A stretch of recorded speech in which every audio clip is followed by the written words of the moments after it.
आपल्याकडं आंबा उत्पादनाच्या बाबतीत साधारणतः जवळपास 1-1.5 वर्षापासून आपण हे करतोय. काही ग्रुप बदलला तरी पण उद्देश हाच आहे की लोकांना ज्ञानानं समृद्ध करावं आणि ज्ञान हेच सगळ्या लोकांना तारणारं असतं.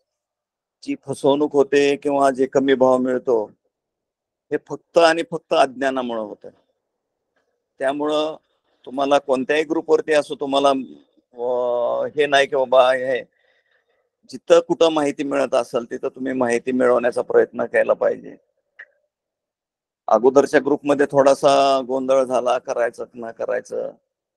मग आता पाटील साहेबांनी एक चांगलं पाऊल उचललं की ठीक आहे, ज्यांना मदत करायची त्यांनी करतील, परंतु आपल्याला लोकांना ज्ञानी आणि शास्त्रज्ञ लोक जर बोलवायचे असतील आणि त्यांच्याकडून मार्गदर्शन करायचं असेल तर त्यांना मानधन देणं अनिवार्य आहे. कुणालाही समजा काही मानधन मिळालं तर ते तुम्ही अगदी उत्साहानं आपल्याला माहिती देतात. आपण नुसतंच मोफत म्हणलं तर ते एक वेळेस 2 वेळेस देतील. काही जणांना उत्साह आहे ते करतील. काही जणांचा उद्देश असतो किंवा नाही आपण लोकांना देऊ ज्ञान, काही फरक पडत नाही. परंतु खरेच आपल्याला ज्ञान मिळवायचं असेल तर ते तर या बाबतीत पाटील सरांनी जे ज्यांना मर्जी आहे त्यांनी 10 रुपयापासून 99 रुपये देऊ शकतात. कुणावरही सक्ती नाही. पण आपल्याला काहीतरी फायदा झाला तर निश्चित लोक यामध्ये मदत करून हे करतात.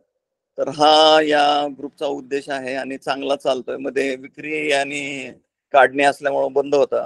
आता इथून पुढे कंटिन्युअस चालू राहील. आता आजच्या चांगला विषय आहे छाटणी. प्रत्येक जण विचारते, परंतु तेच तेच प्रश्न विचारतात. तर माझी सभासद सदस्यांना आहे की तुम्ही ते नोटिंग करून लिहून ठेवत जावा की जेणेकरून तुमचं तुम्हालाच उपयोगी पडेल. तर आता पुढील कार्यक्रमासाठी मी संदीपराव कुरे यांना विनंती करतो की त्यांनी आपल्या आजच्या मार्गदर्शन व्याख्यात्याचा परिचय करून कार्यक्रम सुरू करावा. धन्यवाद. धन्यवाद सर. सगळ्यांना नमस्कार. मी संदीप कुरे, आंबा बागायतदार. सुरुवातीला सर्व आंबा बागायतदार बंधू यांचे मनापासून स्वागत करतो. आंबा सीझन जवळजवळ संपत आलेला आहे. त्या अनुषंगाने आपल्याला पुढील नियोजन करायचे आहे. त्यासाठी आपल्याला आज मार्गदर्शन करण्यासाठी कार्यशाळेच्या मार्गदर्शनासाठी प्रमुख वक्ते म्हणून, मार्गदर्शक म्हणून प्राध्यापक डॉक्टर भारतजी मस्के साहेब sir, college of agri biotechnology, Mahatma Gandhi mission university, Chhatrapati Sambhajinagar यांचे आज आपल्याला मार्गदर्शन मिळणार आहे.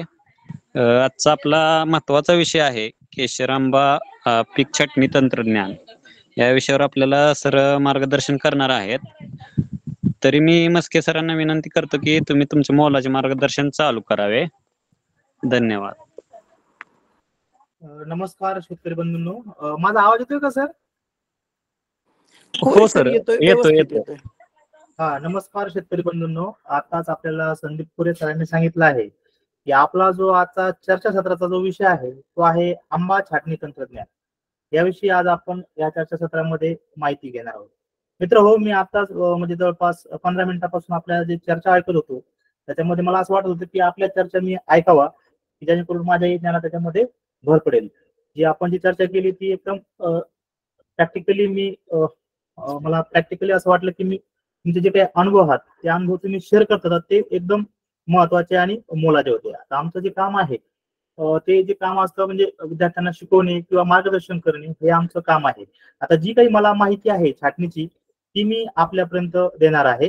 जी आपल्याला उपयुक्त वाटली तर ती आपण घ्यावी आणि जर काही आपल्याला जर काही सुझाव त्यावर काही सूचना किंवा काही प्रश्न करायचे असतील तर ते मला तुम्ही करू शकता, जेणेकरून तुम्हाला आपल्याला त्याच्यावरती आणखी सुझाव किंवा मार्गदर्शन करता येईल. तर आताच आपण बघितलं की जे काही आंबा पीक आहे, आताच बऱ्याच जणांनी सांगितलं की आता आंबा जे आहे, आंबा आपला विक्री करून झालेला आहे आणि आपल्याला जे काही नियोजन करायचं आहे तर ते आता छाटणीचं करायचं आहे. तर आपल्या सर्वांनाच माहिती आहे की जे काही आंबा हे जे काही पीक आहे किंवा जे काही फळ आहे हे एकदम स्वादिष्ट आहे आणि एकदम पौष्टिक आहे. याच्यामध्ये जर आपण बघितलं तर याच्यामध्ये जे व्हिटॅमिन ए असतं ते खूप मोठ्या प्रमाणावरती असतं. आता ह्याचा जे काही फळांचा जो काही स्वाद आहे किंवा जे काही म्हणजे जे काही पौष्टिक फळ आहे याचा जो आनंद आहे तो फक्त आपणच नाही घेत आहे, तर पूर्ण संपूर्ण जगामध्ये आंबा जे काही फळ आहे हे फळ खाल्ले जातं. आता हे जे फळ आहे हे फळ एकदम चांगलं येण्यासाठी किंवा याचं म्हणजे जी काही क्वालिटी आहे किंवा जो काही दर्जा आहे तो जर आपल्याला पुढच्या वर्षी तसा ठेवायचा असेल तर त्यासाठी सर्वात महत्वाचं म्हणजे एकदम चांगल्या पद्धतीनं छाटणी करणं याच्यामध्ये गरजेचं असतं. माझी स्क्रीन दिसते का सर? नाही, हॅलो? दिसत नाही, दिसत नाही.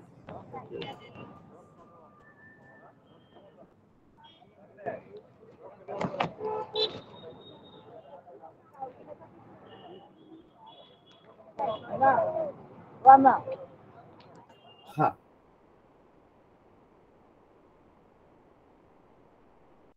हा, आता दिसतील सर? हो, दिसते दिसते. ओके. तर हे जे काही आंबा ची जी काही छाटणी आहे किंवा जे चांगल्या दर्जाचं जे आपल्याला फळ येण्यासाठी स्क्रीन फुल दिसते का सर? तो हॅलो? दिसते सर, दिसते. Okay okay okay. स्लाइड दिसते. हा हा. हा हा. तर हे जे काही फळ आहे किंवा याला पुढच्या हंगामामध्ये आपल्याला एकदम चांगल्या दर्जाची किंवा चांगल्या क्वालिटीची किंवा एक्सपोर्ट क्वालिटीची जी काही फळं आहेत ती फळं येण्यासाठी आपल्याला याच्यामध्ये छाटणी करणं खूप गरजेचं आहे. तर स्क्रीन पुढे होत नाहीये सर.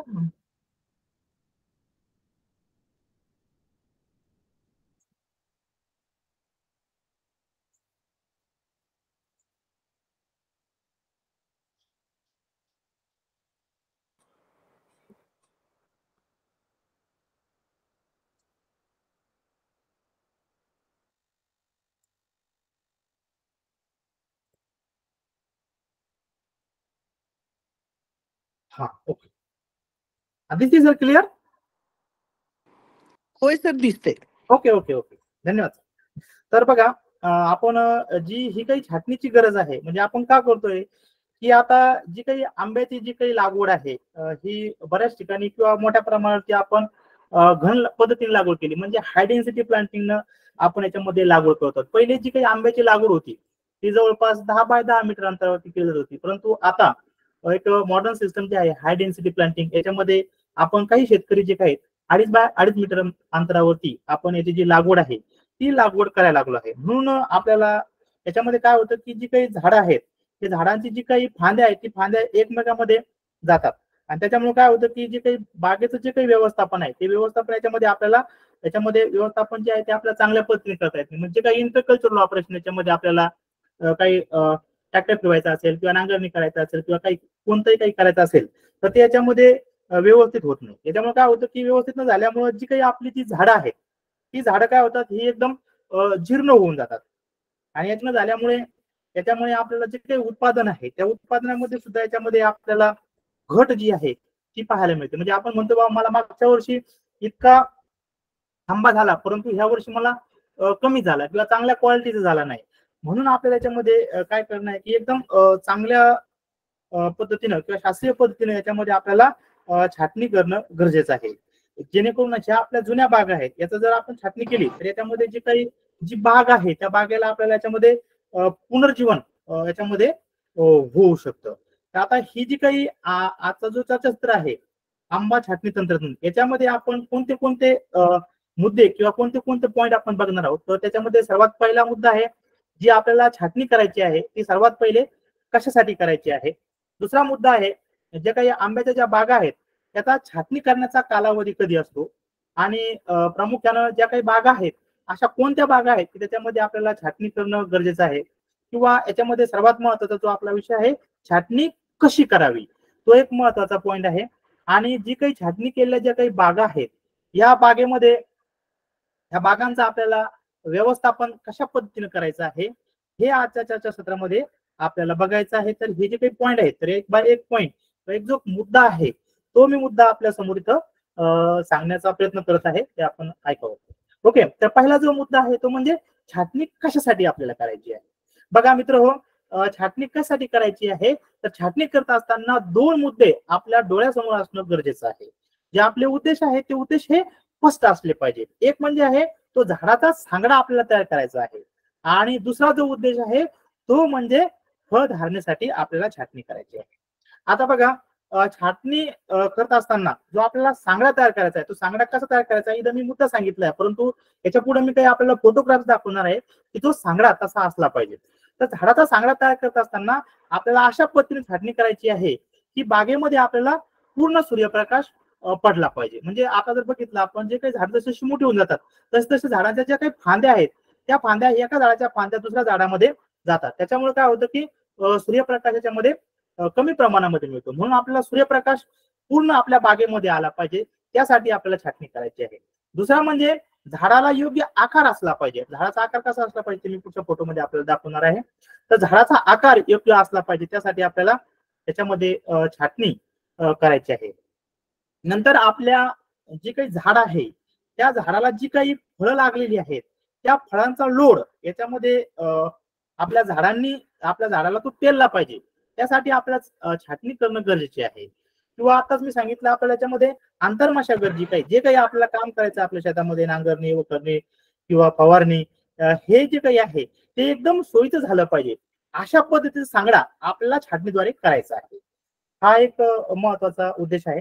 दुसरा आहे सर्वात महत्वाचा जो आपल्यासाठी खूप महत्वाचा आहे तो म्हणजे फळ धारणेसाठी आपल्याला छाटणी करायची आहे.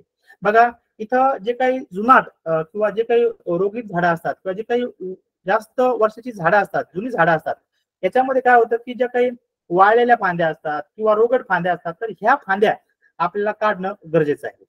त्याचबरोबर ज्या काही जुन्या आंब्याच्या झाडाच्या ऐवजी किंवा ज्या काही फांद्या आहेत त्याच्यावरती ज्या जुन्या फांद्या आहेत त्याच्या ऐवजी आपल्याला त्याच्यावरती नवीन किंवा ज्या काही जोमदार ज्या काही फांद्या आहेत त्या फांद्या येण्यासाठी आपल्याला छाटणी करायची. म्हणजे जर जुनं झाड असेल तर ती जर आपण छाटणी केली तर तिथं आपल्याला त्याच्यापासून नवीन ज्या काही फांद्या येणार आहेत त्या फांद्या आपल्यासाठी कामाच्या आहेत, त्यालाच आपण जोमदार फांद्या असं म्हणू शकतो. किंवा फळ धारणेसाठी करायची म्हणजे काय की झाडाचा जो घेर आहे त्या घेराच्या आतमध्ये आपल्याला याच्यामध्ये जास्तीत जास्त फळधारणा झाली पाहिजे, यासाठी आपल्याला छाटणी करायची आहे. किंवा आपला जो उद्देश आहे त्याच्यामध्ये आपल्याला भरपूर फळं सुद्धा लागली पाहिजेत आणि जी लागलेली फळं आहे ती फळं एकदम चांगल्या गुणवत्तेची असली पाहिजे, चांगल्या क्वालिटीची असली पाहिजे, जेणेकरून की आपल्याला त्याच्यापासून आताच आपण बघितलं की भाव त्याच्यापासून आपल्याला मिळाला पाहिजे. आणि जोमदार जी काही फांदी आहे त्या फांदीवरती एकदम निरोगी आणि चांगल्या प्रतीची जी फळं याच्यामध्ये आली पाहिजे, तीच आता मी तुम्हाला सांगितली चांगल्या क्वालिटीची फळं याच्यामध्ये असली पाहिजे. आणि जी काही आपली बाग आहे त्या बागेमध्ये जी काही हवा आहे ती हवा याच्यामध्ये खेळती राहिली पाहिजे. हे मुख्य उद्देश आपल्या डोळ्यासमोर असले तर आपली जी काही छाटणी आहे ती आपण छाटणी याच्यामध्ये चांगल्या पद्धतीनं करू शकतो. याच्यानंतरचा पॉइंट आहे आंबा छाटणी. आता आपण बघितलं की आता सगळेजण चर्चा करत होते की आता आपला आंब्याचा सीझन जो आहे तो आंब्याचा सीझन आता संपत आलेला आहे आणि आता आपल्याला छाटणी करायची. बघा, तोच इथे मी तुम्हाला सांगत आहे की आंब्याचे फळ काढल्यानंतर लगेचच आपल्याला याच्यामध्ये छाटणी करणं गरजेचे आहे, ही आपल्या सर्वांना माहिती आहे. म्हणूनच आपण हा चर्चासत्र आयोजित केलेला आहे. ओके, तर याच्यानंतर आपल्याला जी काही छाटणी करायची आहे तर ती आपण दरवर्षी आपल्याला छाटणी करायची आहे. परंतु छाटणी करत असताना इथं एक गोष्ट लक्षात घेणं गरजेचे आहे की छाटणी करत असताना एका वर्षी आपल्याला हलकी म्हणजे एकदम कमी प्रमाणामध्ये छाटणी करायची आहे आणि दुसरं वर्ष जे आहे त्याच्या दुसऱ्या वर्षी थोडीशी जास्त आपल्याला छाटणी करायची आहे. आणि छाटणी केल्याबरोबर ताबडतोब याला आपल्याला जी काही आपली जी खत आहे, जी खताची मात्रा आहे ती आपल्याला द्यायची आहे. तर खताची मात्रा इथं सांगत असताना मी आपल्याला सांगणार आहे की जो काही आपला सॉइल टेस्टिंग रिपोर्ट आहे तो सॉइल टेस्टिंग रिपोर्ट त्याच्यामध्ये कशाची कमतरता आहे त्याची आपण अभ्यास करून जी आपल्याला राहिलेली खत आहे ती आपण याच्यामध्ये खत झाडा जी देत आहोत त्याच्या 1.5 पट खत आपल्याला याच्यामध्ये द्यायची आहेत. जर आपण जर ही खत दिली तर आपल्याला जूनच्या शेवटपर्यंत आपल्याला जी काही पूर्ण जी काही पालवी आहे त्याच्यापासून आपल्याला पालवी येते. आणि त्याचबरोबर छाटणी केल्यानंतर जी काही पालवी आलेली आहे त्याच्यामध्ये जी काही नवीन पालवी आहे तिचं सुद्धा आपल्याला संरक्षण करायचं आहे. आणि जुलै आणि ऑगस्टच्या दरम्यानमध्ये आपल्याला याच्यामध्ये पॅक्लोब्युट्राझोलचा वापर करायचा आहे. तो किती करायचा आहे, कोणत्या महिन्यामध्ये करायचा आहे ते मी आपल्याला पुढच्या स्लाइडमध्ये सांगेल. ओके, आता याच्यामध्ये बघा आंब्याच्या ज्या बागा आहेत त्याच्यामध्ये छाटणी करण्याचा कालावधी कधी असला पाहिजे. तर बघा, जो आपण छाटणी करणार आहोत त्याच्यामध्ये जवळपास 2 हंगाम असतात. याच्यामध्ये जी काही पहिली छाटणी आहे ती आपण फेब्रुवारी आणि मार्च महिन्यामध्ये करावी आणि दुसरी जी छाटणी आहे ती याच्यामध्ये आपण सप्टेंबर आणि ऑक्टोबर महिन्यामध्ये करणं अपेक्षित असतं. म्हणजे जर फेब्रुवारी मार्च महिन्यामध्ये जी छाटणी केली आहे तर त्याच्यामध्ये जी काही पालवी येते त्या पालवीमध्ये म्हणजे पावसाळ्यात सापडत नाही. म्हणजे पावसाळ्यात सापडत नाही म्हणजे काय, की आपण जर फेब्रुवारी मार्च मध्ये केली तर पावसाळ्यात येत नाही. म्हणजे काय, की त्याच्या आत जर फवारणी किंवा छाटणी जर केली तर याच्यामध्ये काय होतं, की छाटणीची पावसाळ्यामध्ये येते. नवीन त्याला पालवी पावसाळ्यात येते आणि पावसाळ्यामध्ये आल्यामुळे काय होतं, की जी काही गवत आहे ते गवत वाढलेलं असतं आणि त्याच्यावरती ज्या काही किडींचा प्रादुर्भाव आहे तो प्रादुर्भाव आपल्याला आपली जी काही नवीन आलेली पालवी आहे त्या पालवीवरती येतो आणि ती नवीन पालवी जी काही आहे किडीमार्फत खाल्ली जाते.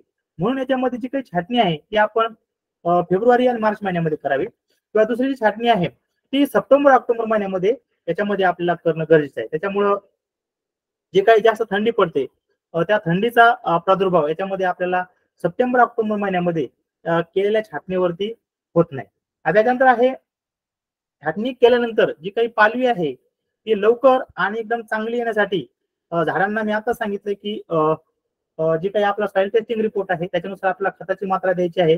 परंतु युरिया जर खताची जर मात्रा आपण दिली आणि त्याला जर पाणी दिलं तर याच्यामध्ये जवळपास याच्यामध्ये जी काही पालवी आहे ती पालवी याला चांगली येते, जोमदार येते.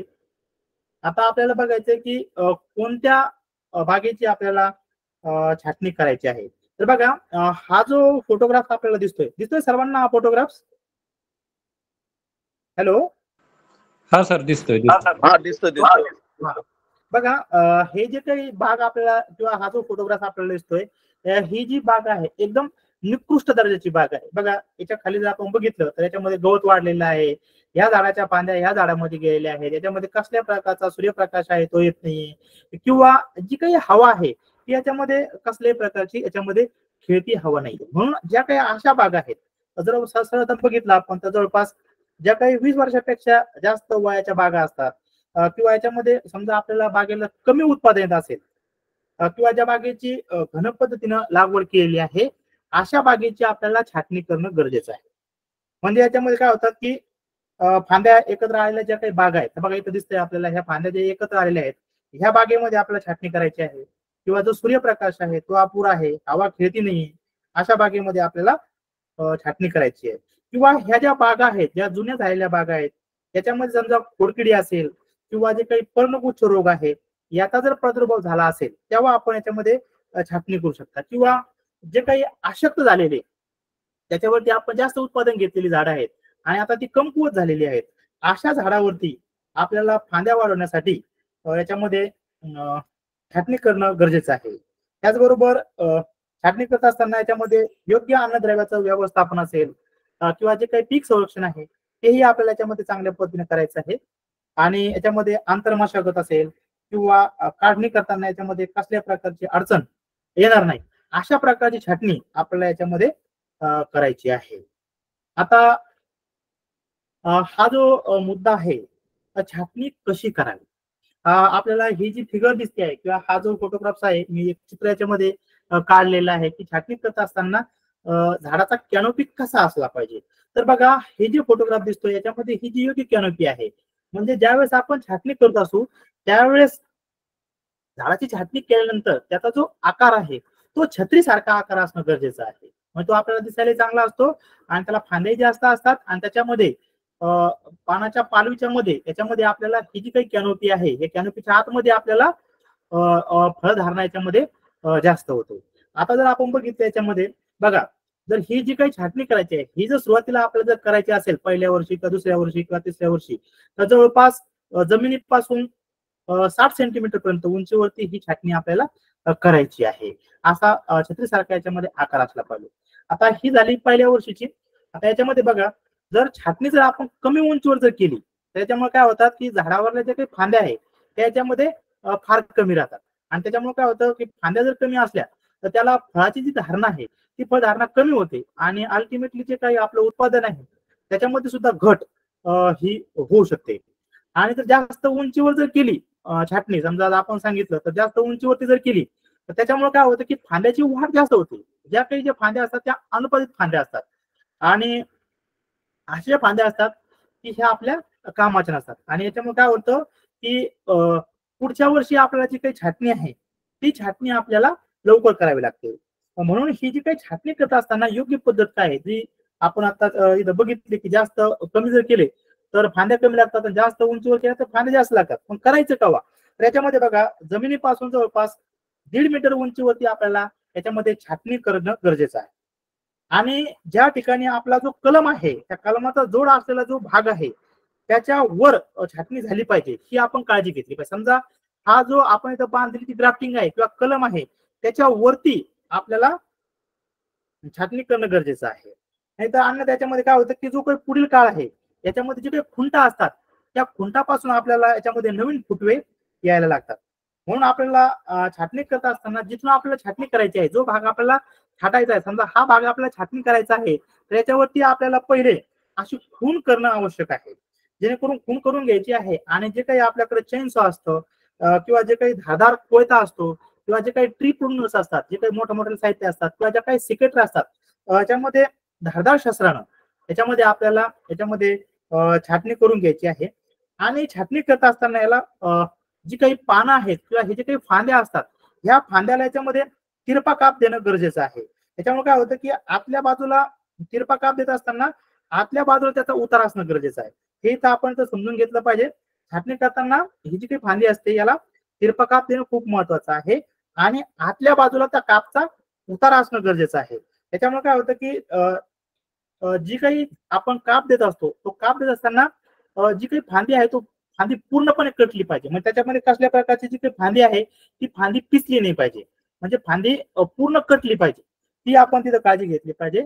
त्यासाठी आपल्याला याच्यामध्ये जी काही आपली जी काही हे आहेत शस्त्र आहेत ती धारदार असणं गरजेची आहे. आता याच्यामध्ये काही स्टेजेस मी ह्या चित्रामध्ये दाखवलेले आहेत. तर ह्या स्टेजेस आहेत, ही फर्स्ट स्टेज आहे, ही सेकंड स्टेज आहे आणि जी फायनल स्टेज आहे ती ही डोंग शेपड अशा प्रकारची याच्यामध्ये छाटणी होणं गरजेचं आहे. हे फिगर आहे आणि आपण इथं बघू शकता की हे जे झाड आहे हे एक झाड आहे. या झाडामध्ये छाटणी करत असताना 1, 2, 3 आणि अशा 4 याच्यामध्ये फांद्या अपेक्षित असणं गरजेचं आहे छाटणी केल्यानंतर. जेणेकरून की ही जी काही बाग आहे ही बाग बघा त्याच्यामध्ये कसल्या प्रकारचं आजूबाजूला याच्यामध्ये झाड दिसत नाहीये. झाड दिसत नसल्यामुळे पूर्ण जो काही सूर्यप्रकाश आहे तो पूर्ण सूर्यप्रकाश ह्या बागेमध्ये आपल्याला याच्यामध्ये दिसतो आहे. हे इथं आपण बघू शकता. परत हे दुसरा एक फोटोग्राफ्स आहे. ही छोटी झाड आहे त्याच्यामुळे आपल्याला अशा प्रकारची छाटणी याच्यामध्ये असली पाहिजे. आणि हे बघा ही काही मोठी झालेली झाडं आहेत. तर ही छाटणी करत असताना अशा पद्धतीने ज्या काही वाढणाऱ्या ज्या काही फांद्या आहेत त्या फांद्या व्यवस्थित प्रकारे त्या दुसऱ्या झाडामध्ये घुसू नये अशा पद्धतीने याच्यामध्ये आपल्याला छाटणी करणं गरजेचं आहे. हे बघा हे 1, 2, 3 अशा फांद्या असल्या पाहिजे. ह्या ज्या काही वाढणाऱ्या फांद्या आहेत त्या जास्त न वाढू देता 1 ते 1.5 फुटापर्यंत असलेल्या अशा फांद्या घेऊन आपल्याला याच्यामध्ये छाटणी करायची आहे. आणि छाटणी करत असताना याला हा जो काही काप आहे हा काप एकदम आपल्याला तिरपा काप द्यायचा आहे आणि याचा जो उतार आहे तो उतार हा आतल्या बाजूला असला पाहिजे. जेणेकरून कसल्या प्रकारची ही बघा इथे जी फांदी दिसते ही अशी जी पिसलेली आहे म्हणजे काही फांदी खराब झालेली आहे तर ती फांदी याच्यामध्ये खराब होऊ नये. जी कापताना फांदी ही पूर्णपणे कापली गेली पाहिजे. तरच त्याच्यामध्ये जो काही नवीन जी काही पालवी आहे ती पालवी आपल्याला याच्यामधून फुटू शकते. नाही तर अन्यथा याच्यामध्ये जो काही रोगाचा प्रादुर्भाव आहे तो रोगाचा प्रादुर्भाव याच्या मार्फत होऊ शकतो. तर हे बघा एक छाटणी केलेलं झाड आहे. हे आपल्याला इथं दिसत आहे वेगळ्या प्रकारे. अशा प्रकारचा छाटणी किंवा याच्यामध्ये सांगडा याच्यामध्ये तयार होणं गरजेचं आहे. आता आपली ही छाटणी आहे याच्यामध्ये काही अडचण आहे जर आपल्याला जर अडचण असेल तर आपण विचारू शकता. हॅलो. हा आपण सर आवाज हो येतोय. शेवटी घेऊ सर आपण ज्या ज्या अडचणी असतील ना बर बर बर आम्ही नोट डाऊन करू. हा राईट राईट. तर हे एक महत्वाचे म्हणजे मी याच्यामुळे विचारलं की सर आपला जो छाटणी कशी करावी हे ह्या पिक्चर मध्ये दाखवलेलं आहे. जर आपल्याला कळलं नाही तर मला तुम्ही विचारू शकता. आता आपण ही छाटणी जी केलेली आहे याच्यानंतर आपल्याला महत्वाचा मुद्दा आहे जो की याच्यामध्ये शेवटचा मुद्दा आहे की छाटणी केल्यानंतर आपल्याला ही जी बाग आहे त्याच्यानंतर आपल्याला बागेचं व्यवस्थापन कसं करायचं आहे. आता सांगितलं बघा ही जी छाटणी केलेली जे काही झाडं आहेत हे जर बरोबर कापले नाही गेले त्याच्यामध्ये रोगाचा प्रादुर्भाव होऊ शकतो. त्याच्यामध्ये प्रामुख्याने जे बुरशीजन्य रोग आहे त्याचा प्रादुर्भाव याच्यामध्ये मोठ्या प्रमाणावरती होत असतो. म्हणून आपल्याला जे काही बॉर्डर पेस्ट आहे ती बॉर्डर पेस्ट याच्यामध्ये फवारणी करायची आहे, किंवा कॉप्रॉक्स क्लोराईड जे आहे 3 ग्राम प्रति लिटर याच्याप्रमाणे जे काही छाटणी केलेली झाड आहेत त्याच्यावरती आपण याच्यामध्ये फवारणी करू शकतो. किंवा जे काही आंब्याच्या झाडावरती जे काही मोठाली झाडं असतात छाटणी केल्यानंतर त्याच्यामध्ये काही ज्या खोडकिडी असतात ज्या खोडामध्ये असतात तर त्याच्या बंदोबस्तासाठी आपल्याला याच्यामध्ये कार्बेरिल जे आहे हे 40 ग्राम प्रति 10 लिटर प्रमाणे आपल्याला याच्यामध्ये फवारणी करू शकता, किंवा ज्या काही आपल्या फांद्या आहेत त्याच्यामध्ये आपण टाकू शकता. आणि समजा याच्यानंतर कंट्रोल जर झालं नाही तर पुढच्या 15 दिवसानंतर आपण ही जी काही फवारणी आहे ती फवारणी परत करू शकता. किंवा जे काही छाटणी केल्यानंतर जे काही नवीन जी काही पालवी येणार आहे ह्या पालवीला त्याच्यामध्ये पानं खाणारे जे आळे आहेत त्यात सुद्धा आपल्याला संरक्षण करणं गरजेचं असतं. त्यानंतर 2 ते 3 महिन्यानंतर ज्या काही नवीन किंवा ज्या काही फांद्या असतात, ज्या काही फांद्या आलेल्या आहेत तर त्याच्यामध्ये ज्या काही नवीन फांद्या आलेल्या आहेत तर त्याच्यामध्ये सर्वसाधारणपणे आपल्याला त्याच्यामध्ये ज्या काही फांद्या असेल किंवा जी काही नवीन पालवी आहे त्यातली 50%च याच्यामध्ये जी काही फांद्या आहेत त्या आपल्याला ठेवायच्या आहे. त्याच्यानंतर परत त्याच्यामध्ये आपल्याला विरळणी करायची आहे. मग जास्त जोमदार वाढ झाली असेल तर फक्त 50% सर्वसाधारण त्याच्यामध्ये ज्या काही फांद्या आहेत त्या ठेवायच्या आहेत आणि नंतर त्याची विरळणी आपल्याला करणं याच्यामध्ये गरजेचं आहे किंवा अपेक्षित आहे. त्याच्यानंतर आता सांगितलं मी तुम्हाला की पॅक्लोब्युट्राझोल. तर पॅक्लोब्युट्राझोल देत असताना जी काही पालवी आहे 1.5 वर्षाची झाल्यानंतर, म्हणजे जो काही झाडाचा आकारमान आहे, म्हणजे जी काही पालवी आहे 1.5 वर्षाची झाल्यानंतर जे झाडाचं जे आकारमान आहे त्याच्यानुसार आपल्याला 3 मिली प्रति मीटर व्यासाच्या प्रमाणे आपल्याला याच्यामध्ये पॅक्लोब्युट्राझोल द्यायचं आहे. तर हे जे पॅक्लोब्युट्राझोल देत असताना आपण जवळपास 1 जुलै ते 15 ऑगस्ट या कालामध्ये आपण पॅक्लोब्युट्राझोल जर दिलं तर याच्यामध्ये जो काही मोहर आहे तो मोहर आपल्याला याच्यामध्ये लवकर यायला सुरुवात होते. म्हणजे जो काही छाटणी केलेली जी काही झाडं आहेत त्याला जर आपण जर पॅक्लोब्युट्राझोल जर दिला नाही तर पहिली जी काही 3 ते 4 वर्ष आहे याच्यामध्ये फक्त जी काही आहेत त्याच्यामध्ये फक्त पाला असेल किंवा फांदे असेल त्याची वाढ होते. म्हणून आपल्याला त्याच्यामध्ये आपल्याला मोहर किंवा फळधारणा होत नाही. आणि जर आपल्याला मोहर किंवा फळधारणा जर व्हायची असेल तर त्यासाठी आपल्याला प्रत्येक झाडाच्या आकारमानानुसार 3 मिली प्रति मीटर या व्यासाप्रमाणे आपल्याला याच्यामध्ये पॅक्लोब्युट्राझोल देणं गरजेचं आहे. याच्यामुळे काय होतं की पॅक्लोब्युट्राझोल दिलं तर याच्यामध्ये जो काही मोहर आहे तो जवळपास 2 ते 3 आठवडे याच्यामध्ये मोहर जो आहे तो याच्यामध्ये आपल्याला लवकर येतो आणि जी काही मोहराची टक्केवारी आहे ती पण वाढते. आणि त्याच्यामुळे जे काही जे काही फळाचं जे प्रमाण आहे ते सुद्धा याच्यामध्ये मोठ्या प्रमाणावरती होतं. आणि जे काही उत्पादन आहे त्यामध्ये जी काही वाढ आहे जवळपास 8 ते 10 टन इतकी याच्यामध्ये वाढ याच्यामध्ये होते. हे अशा प्रकारचं आजचं चर्चासत्र होतं. त्याच्यामध्ये जर काही आपल्याला अडचण असेल तर आपण मला विचारू शकता. धन्यवाद. Hello sir. हॅलो. हा हा, बोला बोला ना बोला. सर. हा झालंय सर माझं. तर आपल्याला काही विचारायचं असेल तर मला विचारू शकता. एक प्रश्न विचारतो. हा विचारा सर. एक मिनिट अमितराव. हा. हा अमितराव, सरांनी खूप छान मार्गदर्शन केलेलं आहे. त्याच्यामधून जर कुणाला काही प्रश्न विचारायचे असतील तर त्यांनी हात वर करा. प्रत्येकाला जसं जसं हात वर होईल त्या पद्धतीने संधी दिली जाईल. श्री अमित वाघ वाई केसर आंब्याचे बागायतदार आहेत. ते स्वतःचा आंबा संपूर्ण स्वतः पिकून विकतात. इंजिनियर आहेत व्यवसायाने. अमित सर प्रश्न विचारा. हा, नमस्ते सर. मला प्रश्न असा आहे किंवा मला जनरल पडलेला प्रश्न आहे, माहिती नाहीये तो कदाचित चुकीचा पण असू शकतो. बट आता प्रॅक्टिकली आपण जेव्हा आंबा बाजारात आणायचा आहे म्हणून त्याला जे पॅकलो घालतो तर ते साधारणपणे आपल्याला जूनच्या 1 तारखेपासून जूनच्या 30 तारखेपर्यंतच घालणं गरजेचं आहे. जुलैमध्ये सुद्धा जाता कामा नये. ज्याचा प्रॅक्टिकल अनुभव मला आता येतोय. तर आता समजा धरून चालूया आपण 15 जून पर्यंत जर आपल्याला पॅकलो अप्लाय करायचा असेल तर तज्ञांचं म्हणणं असं की त्याच्या आधी बेसल डोस दिला पाहिजे त्याला. आता नाही, माझा प्रश्न इथं आहे सर. तर बेसल डोस दिला पाहिजे. समजा 1 तारखेला मी बेसल डोस दिला 1 जूनला आणि 15 तारखेला मी पॅकलो अप्लाय केलं. आता पॅकलो अप्लाय केल्याच्या नंतर आपण झाडाला त्या पॅकलो अप्लाय करून काय सांगतो की तू तुझी व्हेजिटेटिव्ह ग्रोथ थांबव आणि तू फळधारणेकडे लक्ष दे. आणि त्याच दरम्यान आपण खाली जमिनीमध्ये बेसल डोस टाकतो, जे कदाचित व्हेजिटेटिव्ह ग्रोथसाठी जास्त असतो.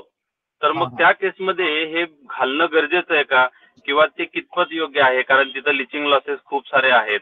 आणि जर आपण झाडाला सांगू की बाबा तू वापरूच नकोस हे आणि तू व्हेजिटेटिव्ह ग्रोथ थांबव, तर मग हे थोडंसं कॉन्ट्राडिक्टरी वाटते, असं मला वैयक्तिक प्रश्न आहे. झाडाची जी ग्रोथ आहे ती आधी झालेली असते सर, आणि आपल्याला ती थांबवायची असते. नाही पण सर, हे तुम्ही जे म्हणताय ना, हे पहिल्या बागेच्या पहिल्या सुरुवातीला हे ओके. पण आता सर, आता जेव्हा ऑनगोईंग बाग असते, आता मी मागचा बहार संपवला, आता उद्याच्याला माझी शेवटची तोडणी आहे. तर आता उद्याच्याला माझी शेवटची तोडणी झाल्यानंतर मग मी 1-2-3 दिवस माझं कटिंग चालू होईल. कटिंग संपेल आणि कटिंग संपल्याच्या नंतर मग मी बेसल डोस टाकेन. आणि बेसल डोस टाकल्यावर कदाचित 15 दिवसाच्या आतच बोल्टर अप्लाय करेन किंवा ते पॅकलो अप्लाय करेन. तर आता मग हे 15 दिवसाच्या स्पॅम मध्ये किती खाणार आहे झाड, आणि मग ते जमिनीत असंच पडून राहणार आहे, तर ते झाड खाणार आहे का? तर हा असा मला प्रश्न आहे की ते काय, म्हणजे ते थोडंसं कॉन्ट्राडिक्टरी असं मला वाटतं वैयक्तिक. धन्यवाद. कॉन्ट्राडिक्टरी वगैरे काय नाही सर. आपल्याला याच्यामध्ये कसं आहे, जे खत आहे ते काही ताबडतोब दिल्याबरोबर लागू होत नाही. समजा जे काही युरिया वगैरे आहे ते आपल्या झाडाला ताबडतोब मिळतात, परंतु जे आपण आता दिलेले खत आहे ते ज्यावेळेस जे काही फळं पोहोचण्याचा जो कालावधी असतो किंवा त्याच्यानंतर 1-1.5 महिन्यानंतर ते लागू व्हायला सुरुवात होतं. तर त्याचा असं काही कॉन्ट्राडिक्टरी असं काही नाही सर इथे. म्हणजे तुम्ही म्हणताय की ते ओके आहे आणि दिलेलं योग्य आहे, आपण ते बेसल डोस दिला पाहिजे त्याला. अच्छा, काही ताबडतोब लागू होणार नाही ना, कारण की याचा त्याचा वेगवेगळा रोल आहे. आपण फक्त युरिया जर असला तर तो लवकर झाडाला मिळतो, परंतु जे काही दुसरी खतं आहेत, फॉस्फरस वगैरे किंवा SSP, ही काही नंतर मिळतात सर झाडाला, ताबडतोब काही मिळणार नाही. बरोबर. सर, मी अजून माझा लागूनच एक दुसरा प्रश्न विचारू शकतो का? हा, विचारा सर, विचारा. हा, आता सर, आता आम्ही माझी घन पद्धतीनं जी लागवड आहे, तर आता 12x6चं माझं अंतर आहे. आणि जसं मी आधी काही तज्ञांकडनं ऐकलं होतं की आपण 3-2-3-2-3 अशा रेशिओमध्ये फांद्या मेंटेन करायच्यात. तर आता जेव्हा मी माझी 5व्या वर्षीची बाग आहे, 3-2-3 मी जेव्हा फांद्या मेंटेन केल्या आणि मधला भाग तुम्ही जसं मगाशी सांगितलं तसा मी ओपन केला, जेणेकरून डोक्यावरचा सूर्य बुडक्यामध्ये पडेल. बट आता प्रॉब्लेम त्याच्यामध्ये असा दिसतोय, 3-2-3 वरच्या बाजूला एवढी गर्दी झालीये की त्याच्यामधलं जे फळ आहे ते पोसत नाहीये. एक फायदा होतोय की त्याच्यामध्ये वारा आणि समजा गारपीट झाली तर तिथला आंब्याला काय होत नाही, तो आंबा व्यवस्थित साबूत राहतो. पण ते पोसत पण नाही आणि तिथं बुरशीजन्य प्रादुर्भाव जास्त होतो. आणि आता ह्या 10 दिवसात मला असं दिसलं की तिथला आंबा जास्त फळमाशीने दंश केलेला आहे. तर काढणीची पद्धत कशी असली पाहिजे, की 3-2-3 असली पाहिजे का 3-2-2 असली पाहिजे, काय असावं? तर 3-2-2 ठेवा सर. मग त्याच्यामध्ये जास्त होत असेल तर तुमचे म्हणले पहिले 3-3 तर थोडे कमी करा त्याच्यामध्ये, जेणेकरून त्याच्यामध्ये हवा सुद्धा आली पाहिजे. बरोबर. हा, हॅलो सर. हा, बोला. हा, म्हणलं तुम्ही जे आता ठेवले त्याच्यापेक्षा थोडं कमी करा, 2 करा मग. हो.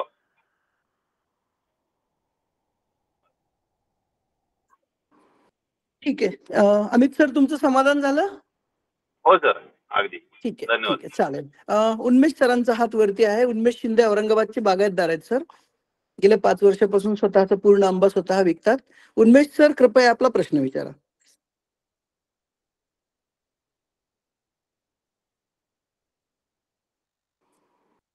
बहुतेक उन्मेष सर लाईनवर नाहीयेत. पडवळ सरांनी पण हात वर केला होता. पडवळ सर, प्लीज एकदा जरा तुमचा प्रश्न विचारा. नमस्कार सर, खूप छान मार्गदर्शन केलं आणि तुमची PPT असल्यामुळे ते लोकांना वाचल्यामुळे ते ताबडतोब लक्षातही आलं. पीपीटी लागले तर तर पाठवून माझा देतो मी. प्रश्न आहे, आपण आपल्या हॅलो हा, पीपीटी लागले तर हॅलो पाठवून देतो सर. हो हो हो. माझा प्रश्न असा आहे की आपण महात्मा गांधी मिशनच्या ह्याच्यात बायोटेक्नॉलॉजी मध्ये आहात, तर आपल्याकडं हे द्राक्षाचे जसे काडी तपासतात तशी आपल्याला आंब्याची काडी तपासून पाहता येईल का, आणि त्याचा आपला फळधारण किती होणार आहे, काय होणार आहे, याच्यासाठी काय करता येईल का? तसं सध्या तर नाही सध्या, आता गाडी तपासणं नाही सध्या. जैन इरिगेशन मध्ये आहे ते. हो हो असं आहे.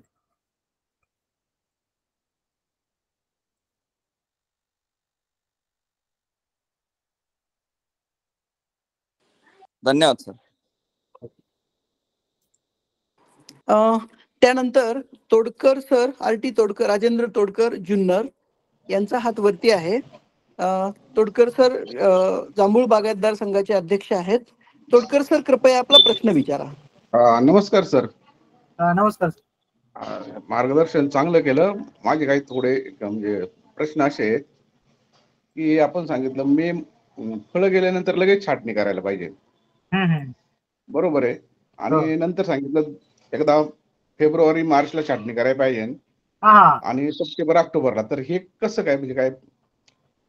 नाही म्हणजे जे याच्या महत्वाचा जो हंगाम आहे आपला छाटणीचा हंगाम तो आहे सर. आता हंगाम, आता समजा फळं आता गेलीत ना, मेला गेलीत, तर फेब्रुवारी आणि मार्चला आणि सप्टेंबर आणि ऑक्टोबरला छाटणी कशी करणार, असं नाही का? थोडस हे विसंगत वाटतं किंवा मला समजलं नाही असं होतं. नाही याच्यामध्ये आपण त्याचं म्हणणं असं म्हणणं आहे तसं की छाटणीचा जो आता तर आपण करू शकतो, आता आपलं ते टाइमच आहे, परंतु छाटणीचं कार्य असं आपण ह्याही हंगामात करू शकतो, फेब्रुवारी आणि मार्च महिन्यामध्ये. म्हणजे जी फेब्रुवारी आणि मार्च मध्ये फळं असतात ना सर? नाही समजा त्याच्या आधीची जी काही झाडं असतात त्याच्यावरती म्हणतोय सर मी. तसं ज्याला जी काही आलेली पालवी आहे त्याच्यामध्ये जो काही किडीचा वगैरे प्रादुर्भाव याच्यामध्ये होणार नाही. फेब्रुवारी मार्च ज्या झाडांना फळं नाही त्यांच्या बाबतीत सांगताय का तुम्ही? बरं. आता दुसरा प्रश्न असा आहे सर की ओपन सेंटर, आणि आता तुम्ही जे सांगितलं ते ओपन सेंटर पद्धत आहे आणि सेंट्रल लीडर, तर सेंट्रल लीडर मध्ये आणि ओपन मध्ये उत्पादन कुठल्या याच्यात जास्त मिळतं? नाही सर, हे कसं आहे, झाडानुसार आपल्याला ते घ्यायचं असतंय की आपल्याला काय आपली प्रायोरिटी आहे त्याच्यानुसार आपल्याला ते घेणं गरजेचं असतं. पहिले आपल्याला सेंट्रल लीडर काय आहे आणि ओपन सेंटर काय आहे हे पहिले आपल्याला समजून घेणं गरजेचं आहे. त्याच्यामध्ये काय माहितीये का, आता कुठल्या तरी बागायतदारांनी प्रश्न विचारला होता ना. नाही तोडकर सर, मी एक करेक्शन करतो. ओपन सेंटर आणि सेंट्रल लीडर हे निवडताना तुमच्या परिसरातली क्लायमेटिक कंडिशन कशी आहे याचा पण तुम्हाला अभ्यास करायला पाहिजे. आणि ज्या झाडाची तुम्ही छाटणी घेताय ते झाड किती फोटो सेन्सिटिव्ह आहे, बरोबर.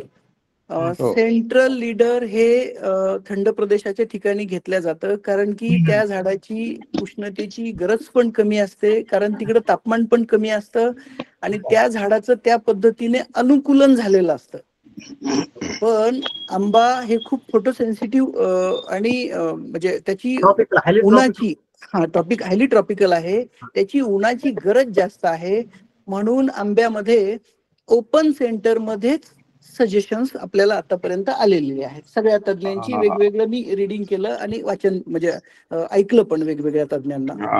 नाही पण सर मला काय म्हणायचंय, आता मला कुठेतरी वाईचे शेतकरी होते ना, त्यांनी जे डेव्हलप केलं 3-2-3 पद्धतीने केलं, तर हे त्याच्यामुळे ना ओपन सेंटर मध्ये पुढे हे प्रॉब्लेम येतात. असे बऱ्याच बागायतदारांच्या तुम्ही बागांमध्ये जाऊन पहा. तर माझं आता एक गोष्ट आहे, प्रॉब्लेम येतात म्हणजे आपण मग ते अंतर किती आहे झाडांमध्ये, बरोबर, कोणत्या एरियातली बाग आहे, कोकणातली बाग आहे की घाटावरची बाग आहे, बरोबर, तुमची ह्या सगळ्या गोष्टी मॅटर करतात.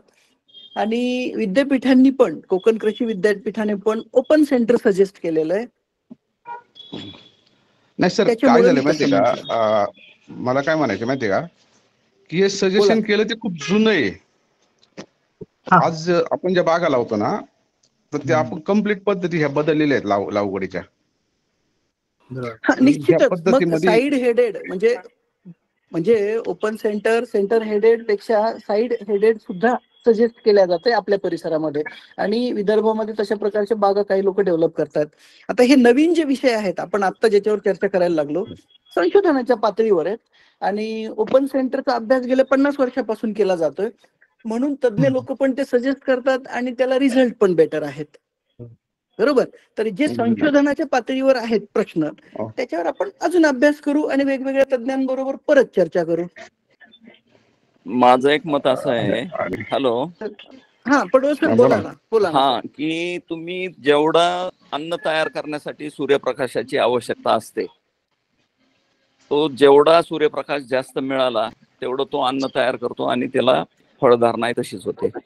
ज्यावेळेस आपण सेंटर ओपन करतो त्यावेळेस पूर्ण बाजूच्या ज्या फांद्या आहेत त्याच्यावरती सगळीकडे सूर्यप्रकाश पडून तिथं अन्न तयार होतं आणि फळधारणा त्या साईडच्याच खालच्या बाजूला, म्हणजे सेंटर सोडून जो आहे त्या सगळ्या भागात फळधारणा होते. आपण जर सेंटर ठेवला तर ते सूर्यप्रकाश सगळ्या भागात व्यवस्थित मिळत नाही. म्हणून आपल्याकडं सेंटर ओपनची पद्धत चांगली आहे असं मी अनुभवावरून सांगतो. दरवर्षी मी फक्त सेंटर मधला काढतो तर फळधारणा चांगली होते. फक्त त्यात एक दोष किंवा काळजीची घ्यायची आहे की मधला जी फांदी आहे त्या फांदीमधून पाणी मध्ये जाऊन झाड पूर्णतः खराब होण्याची शक्यता असते किंवा तुमची खोडाळी पण जाऊ शकते आणि पाणी जाऊन ते संपूर्ण फांदी कुजून संपूर्ण झाड पण जाऊ शकतं. तर तेवढा जो ड्रॉबॅक आहे ते तुम्ही त्याला COC लावलं आणि तिरपा छाट जर घेतला अगदी प्रकर्षानं, आपण काय करतो की आपण एक दोन पाहतो बाकी सगळ्या पाहत नाहीत. तर सगळे सेंटर ओपन केलेल्या सगळ्या फांद्या आपण बघितल्या पाहिजेत. ते जर आडव्या काढलेल्या असेल तर त्याला पुन्हा तिरपं कट केलं पाहिजे. त्याच्यावरती तुम्ही वाटल्यास काय प्लॅस्टिक वगैरे हे करा किंवा COC तर लावायचीच आहे, परंतु पाणी मध्ये गेलं की तुमच्या झाडाला त्रास होतो फक्त. बाकी त्याच्यामुळं खूप चांगली फळधारणा होते. हा माझा स्वतःचा वैयक्तिक अनुभव आहे. सर त्याच्यावरती ठीक आहे, ब्लॅक जपान नावाचा यानंतर कलर असतो या- ना, तो पण लावला जातो. छाटणी होय, केल्यानंतर आहे ना ऑइल पेंट येतो ब्लॅक जपान म्हणून, होय होय बरोबर. तर तो लावला जातो कट केलेल्या भागावरती. पाणी डांबर जात पण नाही आतमध्ये. डांबर पण लावतात काही डांबर लोक. लावलं जातं. प्लास्टिकने पण आच्छादन करतात. बरोबर आहे, बरोबर. सर किंवा आमच्यात एक जणांनी पेरूसाठी फेविकॉल मध्ये ब्लू कॉपर मिक्स करून लावलं होतं, ते पण 2-2 वर्ष जात नाही. नाही मग ते नुसतं फेविकॉल लावलं तरी चालू शकेल. ब्लू कॉपरचं काही त्याच्यात म्हणजे मध्ये मिसळलं असेल तर काही ते काही त्याच्यातून फोडून बाहेर येणार नाही, त्याच्यामुळे त्याचा काही रोल असू शकत नाही. ठीक आहे. यानंतरचा प्रश्न, आता सगळ्यांचं समाधान झालं असेल या चर्चेमध्ये. यानंतरचा प्रश्न आहे संदीप कुरेंचा. कुरे साहेब आपल्याला काहीतरी विचारायचं होतं, आपला हात वरती, आणि ज्यांचे प्रश्न संपलेत त्यांनी हात खाली करा, कन्फ्युजन होत आहे. संदीप कुरे सर. सर माझा एक प्रश्न होता, छाटणी केल्यानंतर बुरशीनाशकांचा वापर कसा आणि किती करावा?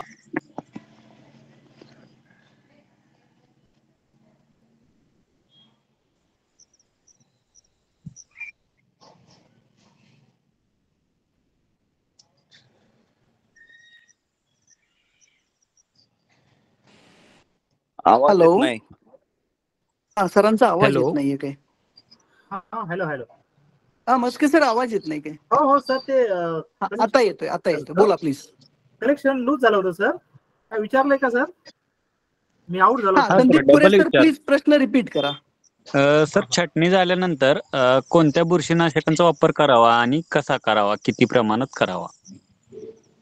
छाटणी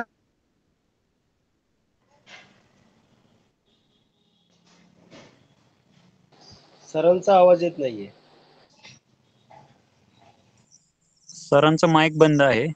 हा सर, येतोय का आवाज? हो हो. हा, तर बघा सर, याच्यामध्ये मी आता 2 रुपये सांगितलं आपल्याला, किंवा कॉपर ऑक्सिक्लोराइड आहे 3 ग्राम पर लिटर, आपण त्याच्यामध्ये फवारणी करू शकता. हॅलो. हा सर चालेल. बोला. ठीक आहे. त्यानंतर योगेश लब्दे हा सर. यांचा प्रश्न आहे, प्लीज प्रश्न विचारा. सर आपण द्राक्षामध्ये छाटणी घेतो सर, त्यावेळेस सर लवकर छाटणी घेतो आपण, म्हणजे माल गेल्यानंतर लगेच छाटणी घेतो. तसं आंब्यामध्ये आपण जर लवकर छाटणी घेतली, तर काही ठिकाणी बागा उशिरा येतात, काही ठिकाणी लवकर येतात, आणि ज्याची लवकर छाटणी होईल त्याची फळधारणा लवकर होते का सर छाटणी केल्यानंतर? हॅलो. हा सर. काय म्हणले सर? आवाज थोडा तर नेटवर्क कनेक्शन लूज झालं इकडं. सर छाटणी जर आपण लवकर केली तर फळधारणा लवकर होते का सर?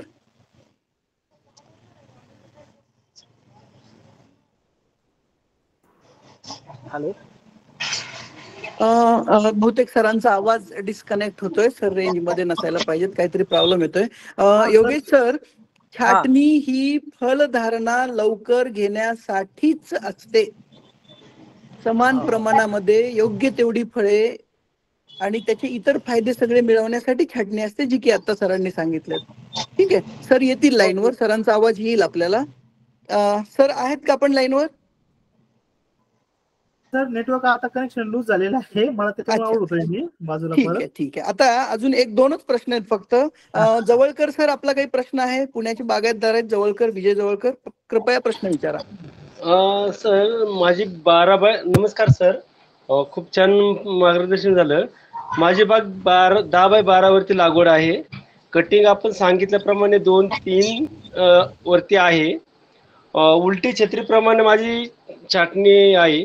परंतु विषय असा झालाय की मध्ये जी खोडाजवळची जागा आहे ती पूर्णपणे मोकळी आहे आणि जी शेंड्याच्या बाजूला जे झाले ते एकदम झुपकेदार झालेले. त्याच्यामुळं फांदी कमकुवत होऊन आता जे वादळ झालं त्यामुळं पूर्णपणे वेलतुरासारखे फांद्या तयार झाल्या. मग आता याला पर्याय काय करायचा? हॅलो. हा सर. हॅलो. हा. माझी 10x12 वरती लागवड आहे सर. कनेक्ट होत नाही वाटतं. बहुतेक सरांना आपला आवाज जात नाहीये, सरांचा तिकडून आवाज येत नाहीये. काय म्हणत होते जवळकरजी तुम्ही? आपले पडवळ सर किंवा तोडकर साहेब आपल्या प्रश्नाला उत्तर देतील सर जॉईन होईपर्यंत. पडवळ सरांना विनंती आहे की सर त्यांच्या प्रश्नाचं उत्तर द्या प्लीज. आपली झाडाची लागवड 10x12 वरती आहे आणि आपण सांगितल्याप्रमाणे 5 वर्षाची झाडं झालेली आहेत. 3x3, 2-3-2 अशी कटिंग करीत राहिल्यामुळं 4 वेळा कटिंग झाली त्याची. तर फांदी आता काय झालंय, शेंड्याच्याच बाजूला फक्त झुपकेदार झालेली आहे आणि त्याच्यामुळे आता जेव्हा वारे जास्त आलते तर त्याच्यामुळं झाडं पूर्णपणे एका बाजूलाच गेलेली आहेत. फांदी कमकुवत होती. तर माझं असं म्हणणं होतं की मध्ये गाभाऱ्यामध्ये फांद्या ठेवाव्यात की न ठेवाव्यात? पडवळ सर कृपया उत्तर द्या त्यांना. हॅलो, तुमचा प्रश्न ऐकला. यावर्षी वाऱ्याची इंटेन्सिटी खूपच होती. म्हणजे असं एवढं वाऱ्याचा वेग मी यापूर्वी पाहिलाच नाही. म्हणजे बरेचसे जे कमकुवत झाडं होते त्यांच्या बऱ्याच ह्याच्या फांद्या पण मोडल्या आणि मोठमोठे झाडं सुद्धा उखडले गेले. तर आपण ह्या गोष्टीचा बरोबर विचार केलाच पाहिजे. माझं एक असं मत आहे की ते जे सुरुवातीला 3 नंतर 2 आणि 3 असं छाटून जे घेत आहेत, तर त्याच्यामध्ये जी तुम्ही पेराची जी लांबी आहे, तर ती पेराची जी लांबी आहे, आपण एक गोल पान झालं की नंतरच्या दुसऱ्या गोल पानाच्या समोरच्या बाजूला, म्हणजे पहिल्यांदा 2.5 फुटावरती घेतल्यानंतर आपण 3 फांद्या निवडल्या. 3 फांद्या निवडल्यानंतर त्याचं पहिलं गोल पेराचं पान सोडलं, त्याच्या दुसऱ्या गोल पेराच्या पानाच्या पुढं आपण छाटणी करतो आणि तिथून मग पुन्हा येणारे जे आहेत तर तिथं पुन्हा तुम्ही 3-2-2 असे ठेवलेले आहेत. तर वाऱ्याचा प्रचंड वेग असल्यामुळे झालेला आहे. पण ती छाटणी बरोबर आहे, तुम्ही म्हणता तसा ह्या गोष्टीचा आपण विचार केला पाहिजे. पण माझं असं मत आहे की थोडं मधला सेंटर जर ओपन असेल आणि तुम्ही झाडाची जी खालचा बुंदा आहे तो आपण स्ट्रॉंग केला पाहिजे. तर काही जण स्ट्रॉंग करण्यासाठी तुमच्या त्या झाडाला लहानपणी 1 वर्षाला 1 ml पॅकलो देऊन त्याला स्ट्रॉंग करतात आणि त्याच्यामुळे तुम्ही म्हणाल तसा तो प्रॉब्लेम येत नाही. किंवा पण आपण लवकर वाढवायला जातोय आणि फांदी छाटणी करतो आणि मग ते पुन्हा कमजोर होतं. किंवा मग तुम्ही 1-3 पेऱ्यानंतर जर वाढवलं असेल, ते कट केलं असेल, तर त्याच्यामुळे तसं होतं. तर ते सुरुवातीला पहिल्या तीन याची छाटणी झाल्यानंतर दुसऱ्या पेऱ्यानंतर ते छाटायचं. त्याच्यानंतर पुन्हा जे 2 येते त्यालाही पहिलं गोल पान सोडून दुसऱ्या गोल पानाच्या पुढे छाटलं पाहिजे. धन्यवाद. ठीक आहे. विजय जवळकर सरांचं समाधान असेल अशी अपेक्षा आहे. हो, ठीक. उन्मेष शिंदे सर, आपण काहीतरी प्रश्न विचारणार आहात, आपण हात वरती केलेला आहे. सर जय हिंद.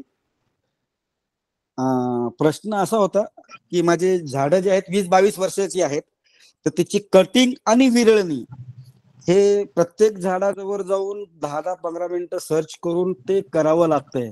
तर अशातले एक्सपर्ट कोणी नाही आहेत का ते आपल्या शेतामध्ये येऊन आपल्याला व्हिजिट देतील आणि अनुभव करून सांगतील की असं असं केलं तर असं असं केलं तर कोणी मार्गदर्शक भेटलं तर बरं होईल ही अपेक्षा. ठीक आहे.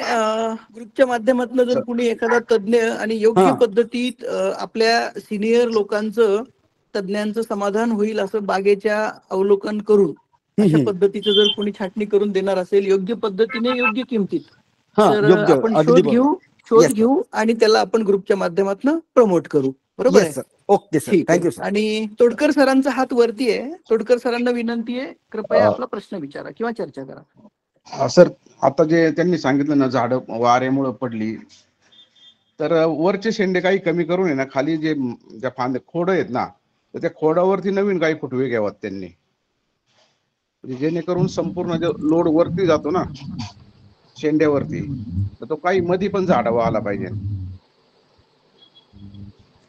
पुरे का कोणतरी होते ना शेतकरी, आता त्यांनी नाही, जवळकर साहेबांनी विचारला होता. तुम्ही म्हणताय ते बरोबर आहे. जवळकरांनी त्याच्यामुळेच हात वरती केलेला आहे. जवळकर साहेब, काही बोलायचं होतं का तुम्हाला तोडकर सरांच्या बोलण्यावर?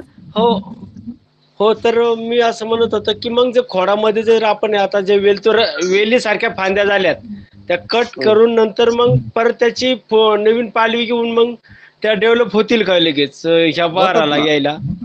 होतात ना सर? हो, फक्त आता कसं आहे माहितीये का, ते छाटणारे व्यवस्थित लागतात आणि ते झाड, प्रत्येक झाड आहे ना, आता कोणीतरी विचारलं ना, प्रत्येक झाड पाहून निर्णय घ्यावा लागतो पुढे कट मारायचे ते. हो. आता काय झालंय माझं की जी पूर्ण असं झुपकेदार जी फांदी होती ती पूर्ण पूर्वेची पश्चिमेला गेली, तर मला ती फांदी पूर्ण आडवी कट करावं लागेल, कारण माझं खोड पूर्णपणे झाकलं गेलेलं आहे. होईल ना, झाडाला पाहिजे त्यावेळेला कसा पण आकार देता येतो, तो काही प्रॉब्लेम होत नाही त्याला. मग ते मला छाटणी केल्यानंतर व्यवस्थित त्याला ट्रीटमेंट करावी लागते आणि होतो आकार. तुम्ही म्हणजे कुठलाही आकार कधी पण देता येतो, तसा काही प्रॉब्लेम नाही. ओके, ठीक आहे सर. आता सर, एक काडी तपासणी बद्दल मला पडवळ सरांनी प्रश्न विचारला होता ना, की डोळे तपासणी बद्दल मला थोडी माहिती म्हणजे सांगायची.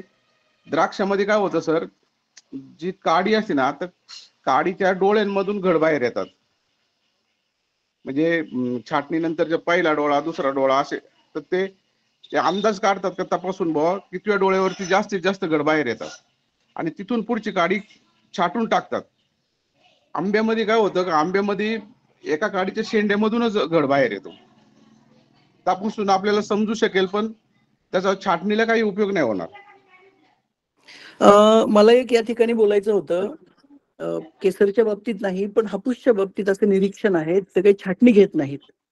पण जी काडी पावसाळ्यामध्ये जे साधारणतः हार्वेस्टिंग नंतर ती लोक मोठ्या प्रमाणावर खतं घालतात आणि खतं घातल्यानंतर झाड रेस्टिंगसाठी पावसाळ्यामध्ये 1-1.5 महिना सोडून देतात. त्यावेळेस जी फांदी, म्हणजे ज्या डहाळी म्हणतो आपण, फांदी मोठी असते, डहाळी छोटी असते, ज्या डहाळीला ज्या ठिकाणी पालवी आलेली असते, त्या पालवीच्या मागच्या बाजूला साधारणतः 6 इंचाचा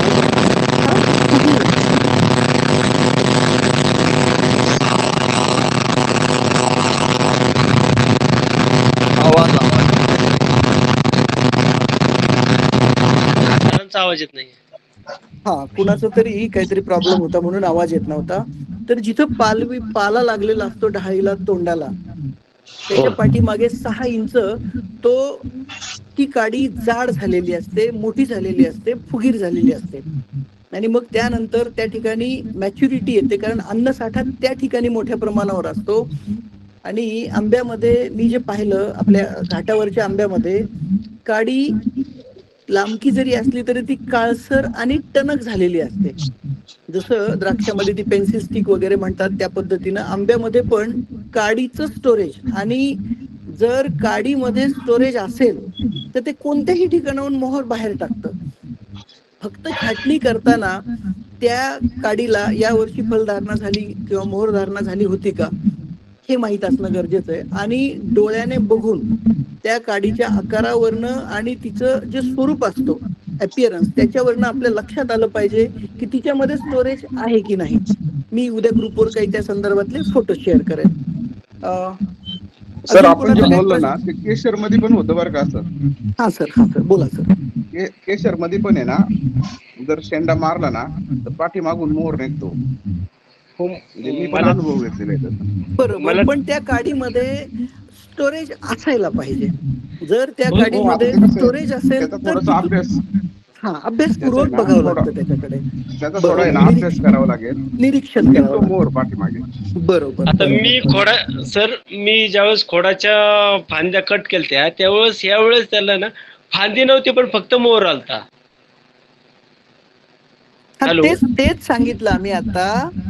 जर फांदी किंवा काडीमध्ये स्टोरेज असेल तर नक्कीच मोहर त्याच्यातून बाहेर पडतो. छाटणी करताना त्या काडीत स्टोरेज आहे का नाही, होऊ शकतं का नाही, आणि त्या फांदीला यावर्षी मोहर आला होता का नाही याचा बागायतदाराने स्वतः निरीक्षण करणं छाटणीच्या वेळेस, आणि ती काडी छाटून न देणं जी महत्वाची आहे हे महत्वाचं.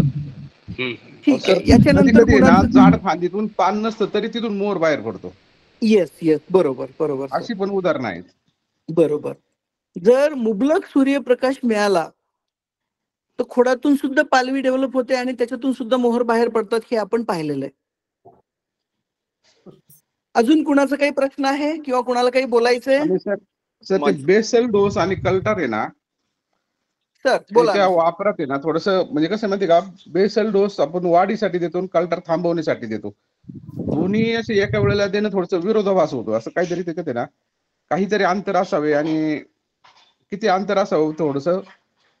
नाही सर, हापूसचे बागायतदार साधारणतः हार्वेस्टिंग केल्या पाऊस पडण्यापूर्वी चर खणून बेसल डोस देतात.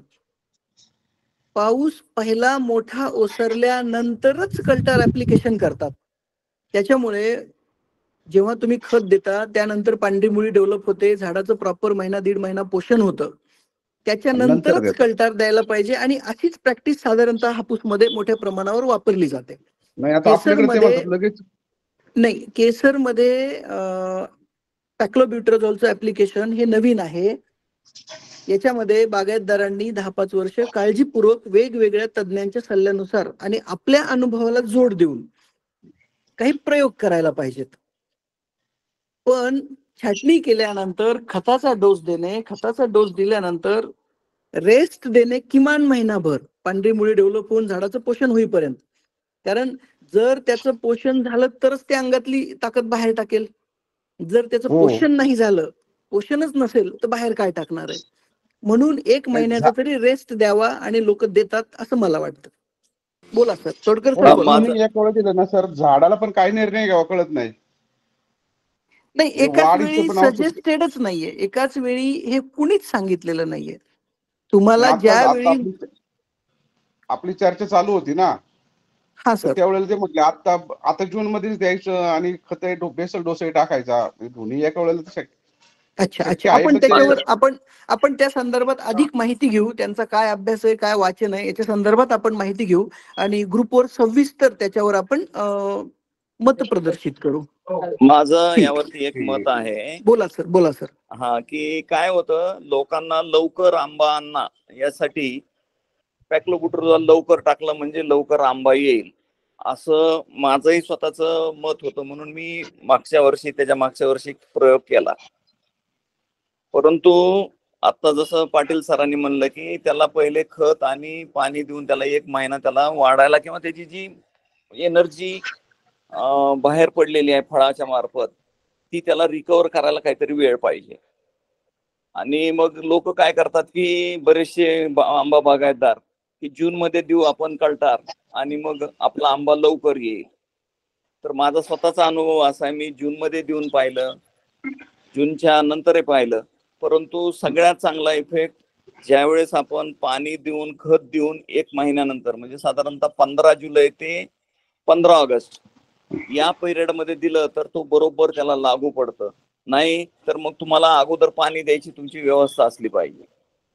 पाणी देऊन फळ धारणा झाली नंतर तुम्ही 1 महिना पाणी व्यवस्थित दिलं आणि मग खत देऊन नंतर जर दिलं तरच होतं. आणि नेमकी गपलत आता जसे हे म्हणले की बाबा त्याला झाडाला समजत नाही, तुम्ही मला एकदा वाढाय म्हणताय आणि एकदा वाढू नकाय म्हणताय, तर ते खत देऊन पाणी देऊन नंतर 1 महिन्याने दिलं तरच त्याचा चांगला इफेक्ट मिळतो.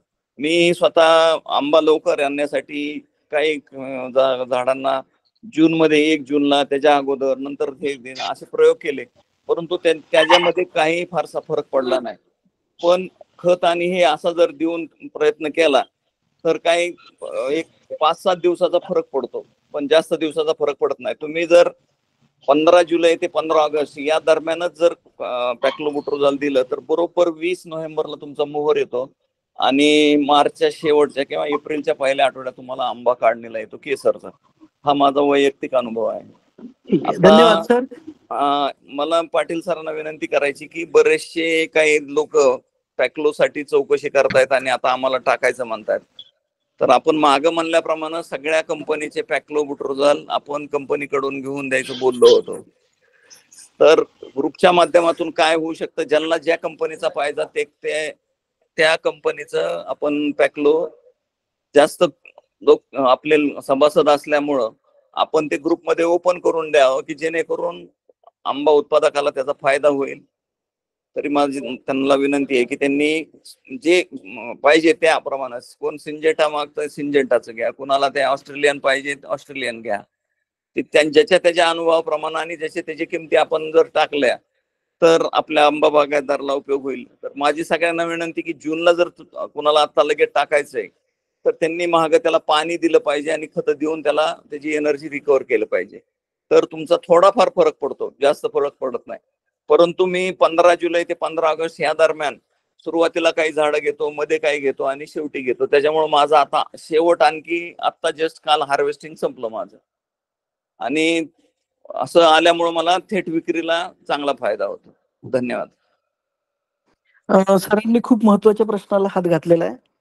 आता जवळपास आपल्याला माहितीच आहे की आता आपण फार्मर प्रोड्युसर कंपनी म्हणून काम करत आहोत. बऱ्याच बागायतदारांनी सभासदत्वाच्या संदर्भात पण विचारणा केलेली आहे, पण आपला हा पथदर्शी प्रकल्प आहे आणि अतिशय आदर्श पद्धतीनं हा आपल्याला राबवायचा आहे. आपल्याला एकत्रित ग्रुपच्या माध्यमातून एक व्हॉट्सअपचा टाइमपासचा किंवा उगीच बागायतदारांचा ग्रुप आहे अशा पद्धतीनं आपण काम नाही करणार आहोत. या दृष्टिकोनातून बरीच बागायतदार माझ्या संपर्कात आहेत, चर्चेत आहेत. उदाहरणादाखल जर सांगायचं झालं तर मागच्याच 10 दिवसापूर्वी आपल्या नांदेडचे किशनराव माटोरे म्हणून आहेत, ज्यांनी सुरुवातीला 15 लाखात की 12 लाखात बाग दिली होती. त्यांनी या पद्धतीनं काम करण्याच्या संदर्भात त्यांच्या संपर्कातल्या परिसरातल्या आणि नांदेड विभागातल्या लोकांना जे काही आपल्याला निविष्ठा सप्लाय करता येतील त्याच्या संदर्भातली जबाबदारी घेतलेली आहे. त्याचबरोबर मागच्या आठवड्यात अमित वाघ सरांचाही मला फोन होता की सर आता ह्या ग्रुपची एनर्जी आपल्याला वेगळ्या पद्धतीनं युटिलाइज करायची आहे, त्याच्यासाठी प्रत्येक विषयात आपल्याला हात घालायचा आहे. तर फक्त पॅक्लोब्युट्रोझाल हा पैकी एक विषय आहे. आज रोजी बऱ्याच बागायतदारांना आपल्याला छाटणीवर आपण आज मार्गदर्शन ठेवलंय, पण छाटणीसाठी लागणारी आयुध, मग ते सिकॅटर असेल किंवा त्या नवीन प्रकारच्या जर्मन कात्री आलेल्या आहेत, करवत लावत नाही आपण झाडाला, लावायची गरज पडणार नाही, सहजासहजी आपल्याला त्याची तोडणी करता येईल अशा प्रकारची आयुध आलेले आहेत छाटणीसाठी. हे पण आपल्याला त्या लोकांना द्यावे लागतील. त्यानंतर आपल्याला पॅक्लोब्युट्रोझाल पण द्यावं लागेल. त्याचबरोबर वॉटर सोल्युबल फर्टिलायझर मध्ये खूप मोठ्या प्रमाणावर काम करण्याची गरज आहे. कारण माहित असेल बागायतदारांना की प्राइस वॉर मध्ये किंवा स्वस्तात देण्याच्या नादामध्ये 10 रुपये किलोचं मॅग्नेशियम सल्फेट सरसकट 19 03234 असं म्हणून विकल्या गेलेलं आहे. तर असे बरेच विषय आहेत आपल्याला जे की आपल्याला आपल्या डोक्यात घ्यायची आणि त्याच्यानुसार आपल्याला काम करायचं आहे. आपल्या कामाची स्पीड थोडीशी कमी आहे. यावर्षी आपण फार्मर प्रोड्युसर कंपनीच्या माध्यमातून जवळपास 50 टन आंबा खरेदी केला. त्यातला 25 टन आपण एक्सपोर्टला दिला. 20 टनापर्यंत 20 ते 25 टनापर्यंत आपण रिटेलमध्ये किंवा होलसेल पद्धतीने विकला. एक प्रयोग म्हणून, अभ्यास म्हणून आपण ते केला. यावर्षी इच्छुक आणि चांगल्या म्हणजे सभासद करून घेताना जे खरोखरच सिन्सिअर, सिरियस आहेत आणि ज्यांचा एकूणमेकावर विश्वास आहे आणि जे आपली कंपनी वेगवेगळी जी प्रयोग करते, मग वेगवेगळ्या प्रकारचे आंबा महोत्सव घेतला. उत्स्फूर्तपणे जवळपास 12 लोकांनी आपल्या ग्रुपमधल्या त्याच्यामध्ये आपली स्टॉल लावली. जास्त किमतीने आंबा विकला. आजच मला या ठिकाणचे जे संदीप पाटील म्हणून ज्यांचा स्टॉल होता, त्यांनी फोन करून सांगितलं, की पाटील साहेब मला त्या यांचा नंबर द्या, उगल मुगलेंचा आणि लातूरच्या वाजपेयींचा. त्यांच्या आंब्याची मागणी माझ्याकडे आली आहे. म्हणजे हा एक प्रयोग होता. ब्रँड म्हणून आपल्याला केसर आंब्याला समोर आणण्यासाठी ज्या ज्या गोष्टी करायच्या आहेत, त्या गोष्टीमध्ये अगदी तळमळीनं, जाणीवपूर्वक, प्रयत्नपूर्वक आणि परस्परांवर विश्वास ठेवून जी बागायतदार एकत्र येणार आहेत, त्याच लोकांना आपल्याला आपल्या कंपनीचं सभासद करून घेण्यामध्ये आणि त्यांना वेगवेगळ्या प्रकारच्या जबाबदारी देण्यामध्ये पण इंटरेस्ट आहे. आता छाटणीच्या विषयामध्ये सूरज अवताडे म्हणजे माहिर आहेत, त्यांना तज्ज्ञ आहेत. खरेदीच्या विषयामध्ये संदीप कुरे तज्ज्ञ आहेत. हे म्हणजे मार्केटिंगच्या विषयामध्ये बऱ्याच जणांनी, मग सगळ्यात चांगलं काम कुंभारांनी केलं आपल्या तुळजापूरच्या. आणि दररोज त्यांच्या स्टेटसला 3 ते 4 फोटो असतात त्यांचे आंबे विकताना. ही अशी जी तरुण, होतकरू, अभ्यासू ही जी लोक आहेत, या लोकांनी हे सगळे कामं करण्यासाठी पुढे यावं आणि ह्या सगळ्यांच्या सल्ल्याने, मदतीने, मार्गदर्शनाने एकत्रितपणे आपल्याला हे सगळं काम पुढे न्यायचंय. जसं आपण आंबा खरेदीचा विषय करत असताना संदीप कुरेंना सोबत घेतलं, रणजित माडेकरांना सोबत घेतलं, प्रणित देशमुखांना सोबत घेतलं, पडवळ सरांनी त्याच्यात खूप मोठ्या प्रमाणावर मदत आणि मार्गदर्शन केलं. तर त्याच पद्धतीने ह्या आंबा विक्रीच्या विषयामध्ये आपल्याला आंबा काढणीची जी आयुध आहेत, म्हणजे झेलेला बऱ्याच जणांची डिमांड आली होती, त्याची चर्चाही केलेली होती.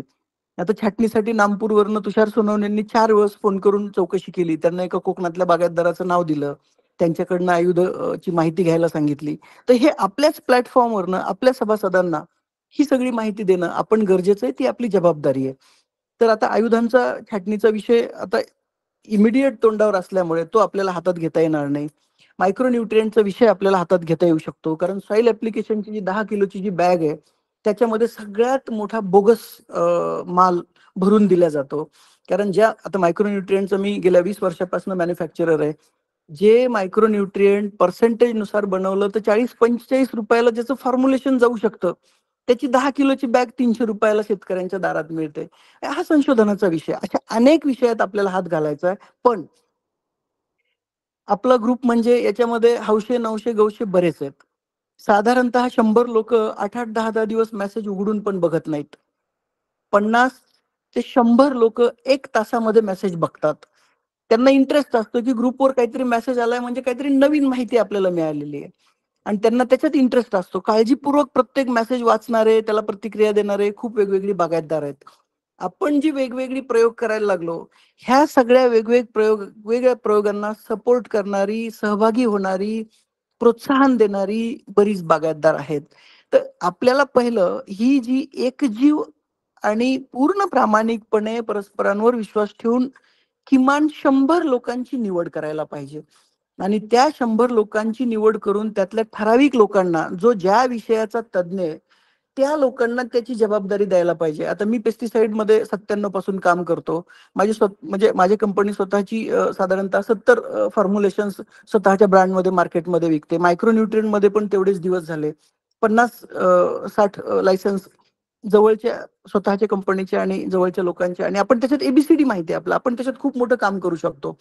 पण हे करण्यासाठी एक कंपनी म्हणून किंवा एक विक्रेता म्हणून काम न करता आपल्याला ही सगळी कामं परस्पराच्या समन्वयाने, विश्वासाने फार्मर प्रोड्युसर कंपनी म्हणून काम करायचंय आणि शेवटचं उद्दिष्ट आपलं आपल्या बागायतदाराला त्याच्या आंब्याचा जास्तीत जास्त दर मिळवून द्यायचा आहे. तर पडवळ सरांची ही जी सूचना आहे ती खूप महत्वाची सूचना आहे. याच्यावर सर आपण आतापर्यंत काम करत आलो. साधारणतः 5-7 लाख बॅगा आपण आपल्या ग्रुपच्या माध्यमातून अतिशय कमी दरामध्ये त्याच्यापेक्षा चांगली, त्याच्यापेक्षा स्वस्त बॅग मार्केटमध्ये मिळाली नाही. आपण ते पुरवठा केलेला आहे. लोकांना बागा घेताना किंवा लोकांचा आंबा घेताना बागायतदाराने म्हटलेलीच किंमत आपण त्यांना दिलेली आहे. याचे बरेच जण आपल्या ग्रुपमध्ये, म्हणजे माडेकर असतील, जाधव सर असतील, प्रणित देशमुख असतील, पडवळ सर असतील, साहिल शेख असतील, दिलीप पवार असतील, अमोल माने असतील, हे सगळे ह्या गोष्टींचे साक्षीदार आहेत. तर आपल्याला प्रत्येक बागायतदाराला त्याला एक वेगळा सुखद आणि चांगला अनुभव देऊन आपल्यासोबत जोडायचंय आणि सामूहिकरित्या ज्या पद्धतीने सह्याद्रीने द्राक्षाच्या विषयात मोठं काम उभं केलेलं आहे त्या पद्धतीने आपल्याला काम उभं करायचंय. आणि तुम्हाला सांगतो, आपल्या प्रोझोनच्या आंबा महोत्सवाचा सक्सेस बघून मागं लागून पणनच्या लोकांनी आपल्याला बोलवून घेतलं. आपण त्यांच्या बरोबर DGM बरोबर मीटिंग केली. त्याच्यानंतर आपल्या 7 लोकांनी रिस्पॉन्स देऊन आपले स्टॉल त्या ठिकाणी लावले. त्याच्यानंतर MD बरोबर त्यांनी आपलं काम बघून ऐकून पाहून मीटिंग लावली. MD बरोबरच्या जवळपास पाऊण तासाच्या मीटिंग मध्ये MDंनी खूप आग्रह केला की तुम्ही पुण्याला स्टॉल लावण्याच्या दृष्टिकोनातून विचार करा. तर मी त्यांना त्या ठिकाणी स्पष्ट सांगितलं की बागायतदार आमच्या भरोश्यावर येतील, पण त्यांचा माल विक्री होणं, चांगल्या दरात विक्री होणं, त्यांची व्यवस्था व्यवस्थित होणं आणि हापूसच्या आंब्यांचे स्टॉल उठल्यानंतर केसरच्या स्टॉल लावणं म्हणजे केसरनं दुय्यम भूमिका स्वीकारणं, हे मला मान्य नाही. तुम्ही मला पुढच्या वर्षी एप्रिलच्या पहिल्या आठवड्यात 10, 5, 20 जेवढे द्यायचे तेवढे स्टॉल द्या. आम्ही आमच्या ग्रुपला विनंती करू आणि तुम्हाला हवा त्या पद्धतीचा, मात्र शेतकऱ्याला परवडेल अशा दराचा आंबा त्या ठिकाणी आम्ही उपलब्ध करू. पणनच्या लोकांनी सुद्धा आपलं काम बघून आपल्यामध्ये खूप इंटरेस्ट घेतलाय. त्यांच्या वेगवेगळ्या योजना आपल्या कंपनीच्या मार्फत बागायतदारांमध्ये, मग GI असेल, म्हणजे जिओलॉजिकल इंडेक्स टॅग म्हणतो आपण, जो की हापूसने घेतलेला आहे, जो मराठवाडा केसरला आहे. त्याच्यानंतर प्रसार असेल, मग मँगो नेटचं रजिस्ट्रेशन असेल, फार्मर अवेअरनेस प्रोग्राम असेल, ब्रँड एस्टॅब्लिशमेंटचे प्रोग्राम असतील, त्यांच्याकडे तसे खूप प्रोग्राम आहेत. तर ते आपल्या कंपनीच्या मार्फत आणि आपल्यासाठी राबवायला तयार आहेत. आणि आपल्यासाठी आनंदाची गोष्ट म्हणजे त्यांनी आपला अहवाल वाचल्यानंतर प्रांजळपणे सांगितलं की पाटील साहेब, तुमच्या कंपनीची आम्हाला गरज आहे. मी म्हंटल असं नाहीये साहेब, ही उलटी गंगा झाली. बागायतदारांना पणन बोर्डाची जास्त गरज आहे, कारण बाकी सगळं आम्हाला येतं, उत्पादन काढता येतं, पिकवता येतं, सगळं येतं, विक्री महत्वाचा विषय असतो. त्यावेळेस त्यांनी तुम्हाला जी लागेल ती मदत आणि पणनकडे ज्या काही योजना आहेत, तुम्ही आमच्या ज्या निकषात बसता, मुक्त हस्ताने आम्ही तुमच्यासाठी काम करू. म्हणजे आपण जी आतापर्यंत हातात घेतलेली कामं आहेत, ठीक आहे, एक गोष्ट मला मान्य आहे की आपल्या कामाची स्पीड थोडीशी कमी आहे, पण आपण ही सुरुवात केलेली आहे. सुरुवातीलाच खूप वेगाने जर आपण पळालो तर अपघात होण्याची शक्यता आहे. आपल्यामुळे कुणाचा फायदा, एखाद्या घटकाचा फायदा नाही झाला तर चालेल, पण कुणाचंही कोणतंही नुकसान होणार नाही याची आपल्याला काळजी घ्यायला पाहिजे.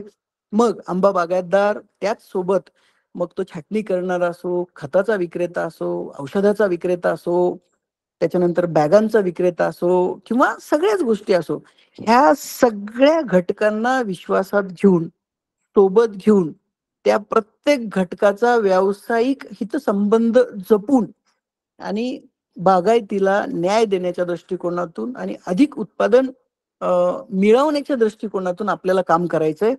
त्याच्यामुळे या ठिकाणी पडवळ साहेबांची सूचना आली म्हणून मी ग्रुपच्या माध्यमातून आवाहन करतो की आपल्या ग्रुपवर, तसं लेखी पण उद्या आवाहन करतो, आपल्या ग्रुपवर जर कुणी पॅक्लोब्युट्रोझॉल, मायक्रो न्यूट्रिएंट आणि वॉटर सोल्युबल ह्या 3चे जर कोणी विक्रेते असतील तर त्यांनी माझ्याशी संपर्क साधावा. रितसर आपण त्यांच्याकडनं कोटेशन घेऊ.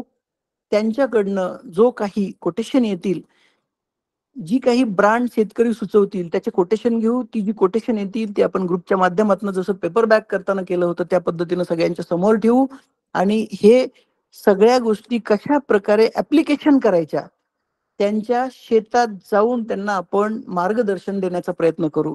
प्रत्येक ठिकाणी मी किंवा पडवळ सरांनी किंवा अजून कुणी संदीप कुरेंनी किंवा अवताडेंनी प्रत्येकाच्या शेतात जाणं शक्य नाही, पण त्या क्लस्टरमध्ये जसं इकडे हिंगोलीमध्ये आमचं एक क्लस्टर तयार झालेलं आहे. अमित वाघ म्हटले मी वाईमध्ये एक क्लस्टर तयार करतो. ऑलरेडी संदीप कुरे आणि अवताडेंचं क्लस्टर आहे. पडवळ सरांचा तर खूप मोठा ग्रुप आहे. तर माडेकरांचं पण ग्रुप आहे. तर ह्या ग्रुपला विश्वासात घेऊन त्या ग्रुपच्या मार्फत त्या ठिकाणी आपल्याला ह्या सगळ्या योजना राबवायच्या आहेत आणि ह्या सगळ्यांचा समन्वय ठेवून राबवायच्या आहेत. आणि निश्चितपणे या ठिकाणी मला तुम्हाला ही पण गोष्ट सांगावी लागेल की आपल्या फार्मर प्रोड्युसर कंपनीने या क्षणापर्यंत कोणत्याही प्रकारचं उत्पन्नाचा स्रोत नसताना मोठ्या प्रमाणावर गुंतवणूक केली आणि खर्च केलाय. आपण प्रोझोनला जो महोत्सव आयोजित केला त्याच्यामध्ये आपल्याला मोठ्या प्रमाणावर खर्च करावा लागला. आंब्याची जी खरेदी केली आणि विक्री केली त्याच्यामध्ये आपल्याला सुरुवातीला खूप मोठ्या नुकसानीला तोंड द्यावं लागलेलं आहे. तर फार्मर प्रोड्युसर कंपनीला सुद्धा या सगळ्या व्यवहारातनं 2 पैसे मिळाले पाहिजेत, जेणेकरून फार्मर प्रोड्युसर कंपनी हे जे काही वेगवेगळे प्रयोग करत आहे केसर आंब्याच्या विकासाच्या दृष्टिकोनातून, ब्रँड म्हणून बाजार मिळवण्याच्या दृष्टिकोनातून, बागायतदारांना स्वतःचा आंबा विकून, जसं की पडवळ सर स्वतःचा आंबा विकतात, 18-20 टनामध्ये 30 लाख रुपये कमावतात. त्याच्यानंतर चंद्रकांत पाटील आहेत ज्यांच्या बागेला मी भेट दिली होती. त्यांचा 25 टन आंबा साधारणतः 28-29 लाखामध्ये विकल्याचं त्यांनी मला परवाच सांगितलं. अमित वाघांनी स्वतः 120 ते 160 ते 190 रुपयाने आंबा विकला आणि त्यांच्या मिसेस सुप्रियाजींनी तोच आंबा A1 ग्रेड म्हणजे A+ ग्रेडचा, स्पेशल ग्रेडचा 300-250 रुपये किमतीने विकला. तर ह्या सगळ्या गोष्टी आपल्याला एस्टॅब्लिश करायच्या आहेत. त्याच्यासाठी प्रशिक्षण द्यायचंय, आपल्याला प्रशिक्षण घ्यायचंय, हे सगळं ज्ञान बागायतदारांमध्ये पसरवायचंय आणि हे करत असताना कंपनीला मोठ्या प्रमाणावर खर्च येणार आहेत आणि ती खर्च आपल्याला भागवायची आहेत. म्हणजे त्याच्यासाठी कंपनीला किमान 4-2% प्रत्येक व्यवहारामध्ये प्रॉफिट मिळालं पाहिजे. ही बाब आपल्याला या ठिकाणी लक्षात घ्यायची आहे. आपल्या ग्रुपचे काही लोक अतिशय पेटून, अतिशय मोठ्या प्रमाणावर वेळ देऊन झपाटल्यासारखं काम करतायत आणि त्याचाच परिणाम म्हणून गेल्या 6 महिन्यामध्ये आपण एवढं सगळं मोठं उभं करू शकलो. आपण जो कार्य अहवाल दिला माननीय संजय कदम साहेबांना, MD साहेबांना पणनच्या, 20 पानाचा अहवाल होता आणि फक्त 4 ते 5 तासात तयार केला होता. जर 4 दिवस मिळाले असते तर 50 पानाचं विस्तृत आतापर्यंत केलेल्या कामाची आपण माहिती त्यांना दिली असती. तर मला सांगायचं एवढंच आहे की पॅक्लोब्युट्राझॉल तर आपण योग्य किमतीमध्ये, म्हणजे बाजार पाडून नाही, म्हणजे आंबा विकून देतो म्हणायचं मग आणा इथं आणि 40 रुपयांना नाही तर 60 रुपयांना देऊन टाका म्हणायचं, अशाही पद्धतीनं नाही. पॅक्लोब्युट्राझॉल मार्केट दरानुसार योग्य किमतीमध्ये, पण किंमत थोडीशी कमी किंवा अधिक असेल, पण शेतकऱ्याला, बागायतदाराला हवं तेच. आणि त्याच्यामधले जे ऍक्टिव्ह इन्ग्रेडियंट आहेत, मग कोणतंही औषध असो, ते सरकारच्या निकषानुसार असतील अशीच प्रॉडक्ट आपल्याला बागायतदारांना पुरवायचे आहेत. मग खत असो, औषध असो किंवा इतर कोणत्याही गोष्टी असोत. तर याच्यामध्ये आपल्याला काम करायचं आहे. त्या दृष्टिकोनातून आपण पाऊल उचलणार आहोत. तर या ठिकाणी मी आवाहन करतो, तोंडी उद्या मी लेखी करेल की आपल्याला जी सभासद निवड करायची आहे त्याच्यासाठी आम्ही ग्रुपच्या माध्यमातून एक प्रवेश अर्ज व ज्यांना इंटरेस्टेड आहे सभासद होण्यासाठी त्यांच्यासाठीचा एक अर्ज देऊ. त्यांनी त्या नमुन्यामध्ये किंवा ते माहिती देऊन अर्ज करायचा आणि अशा लोकांना सोबत घेऊन मग आपण या निविष्ठांची ग्रुपच्या माध्यमातून एक ठराविक घटकांवर किंवा ठराविक त्या विषयात असलेल्या तज्ञ व्यक्तीवर जबाबदारी टाकून खरेदी करायची आणि त्याचा इच्छुक बागायतदारांमध्ये प्रसार, पोहोच आणि प्रचार करायचा आणि त्यांना त्याच्या वापरासंबंधीचं ज्ञान द्यायचं. आपली जबाबदारी खूप मोठी आहे, कामं खूप मोठी आहेत आणि आपल्याला प्रत्येक गोष्टीत 100% काम करायचंय. पण कोणतंही काम हातात घेताना, कारण आतापर्यंत बऱ्याच लोकांनी अशा प्रकारे काम करण्याचा प्रयत्न केला, पण सोबतच्याच वेगवेगळ्या घटकांमुळे, कारण प्रत्येकाचे विचार, आचार, व्यवहार, कामाची पद्धत वेगळी असते. परस्परांवरचा विश्वास डेव्हलप व्हायला तुम्हाला काही वर्ष, काही दिवस, काही महिने सोबत घालवावी लागतात.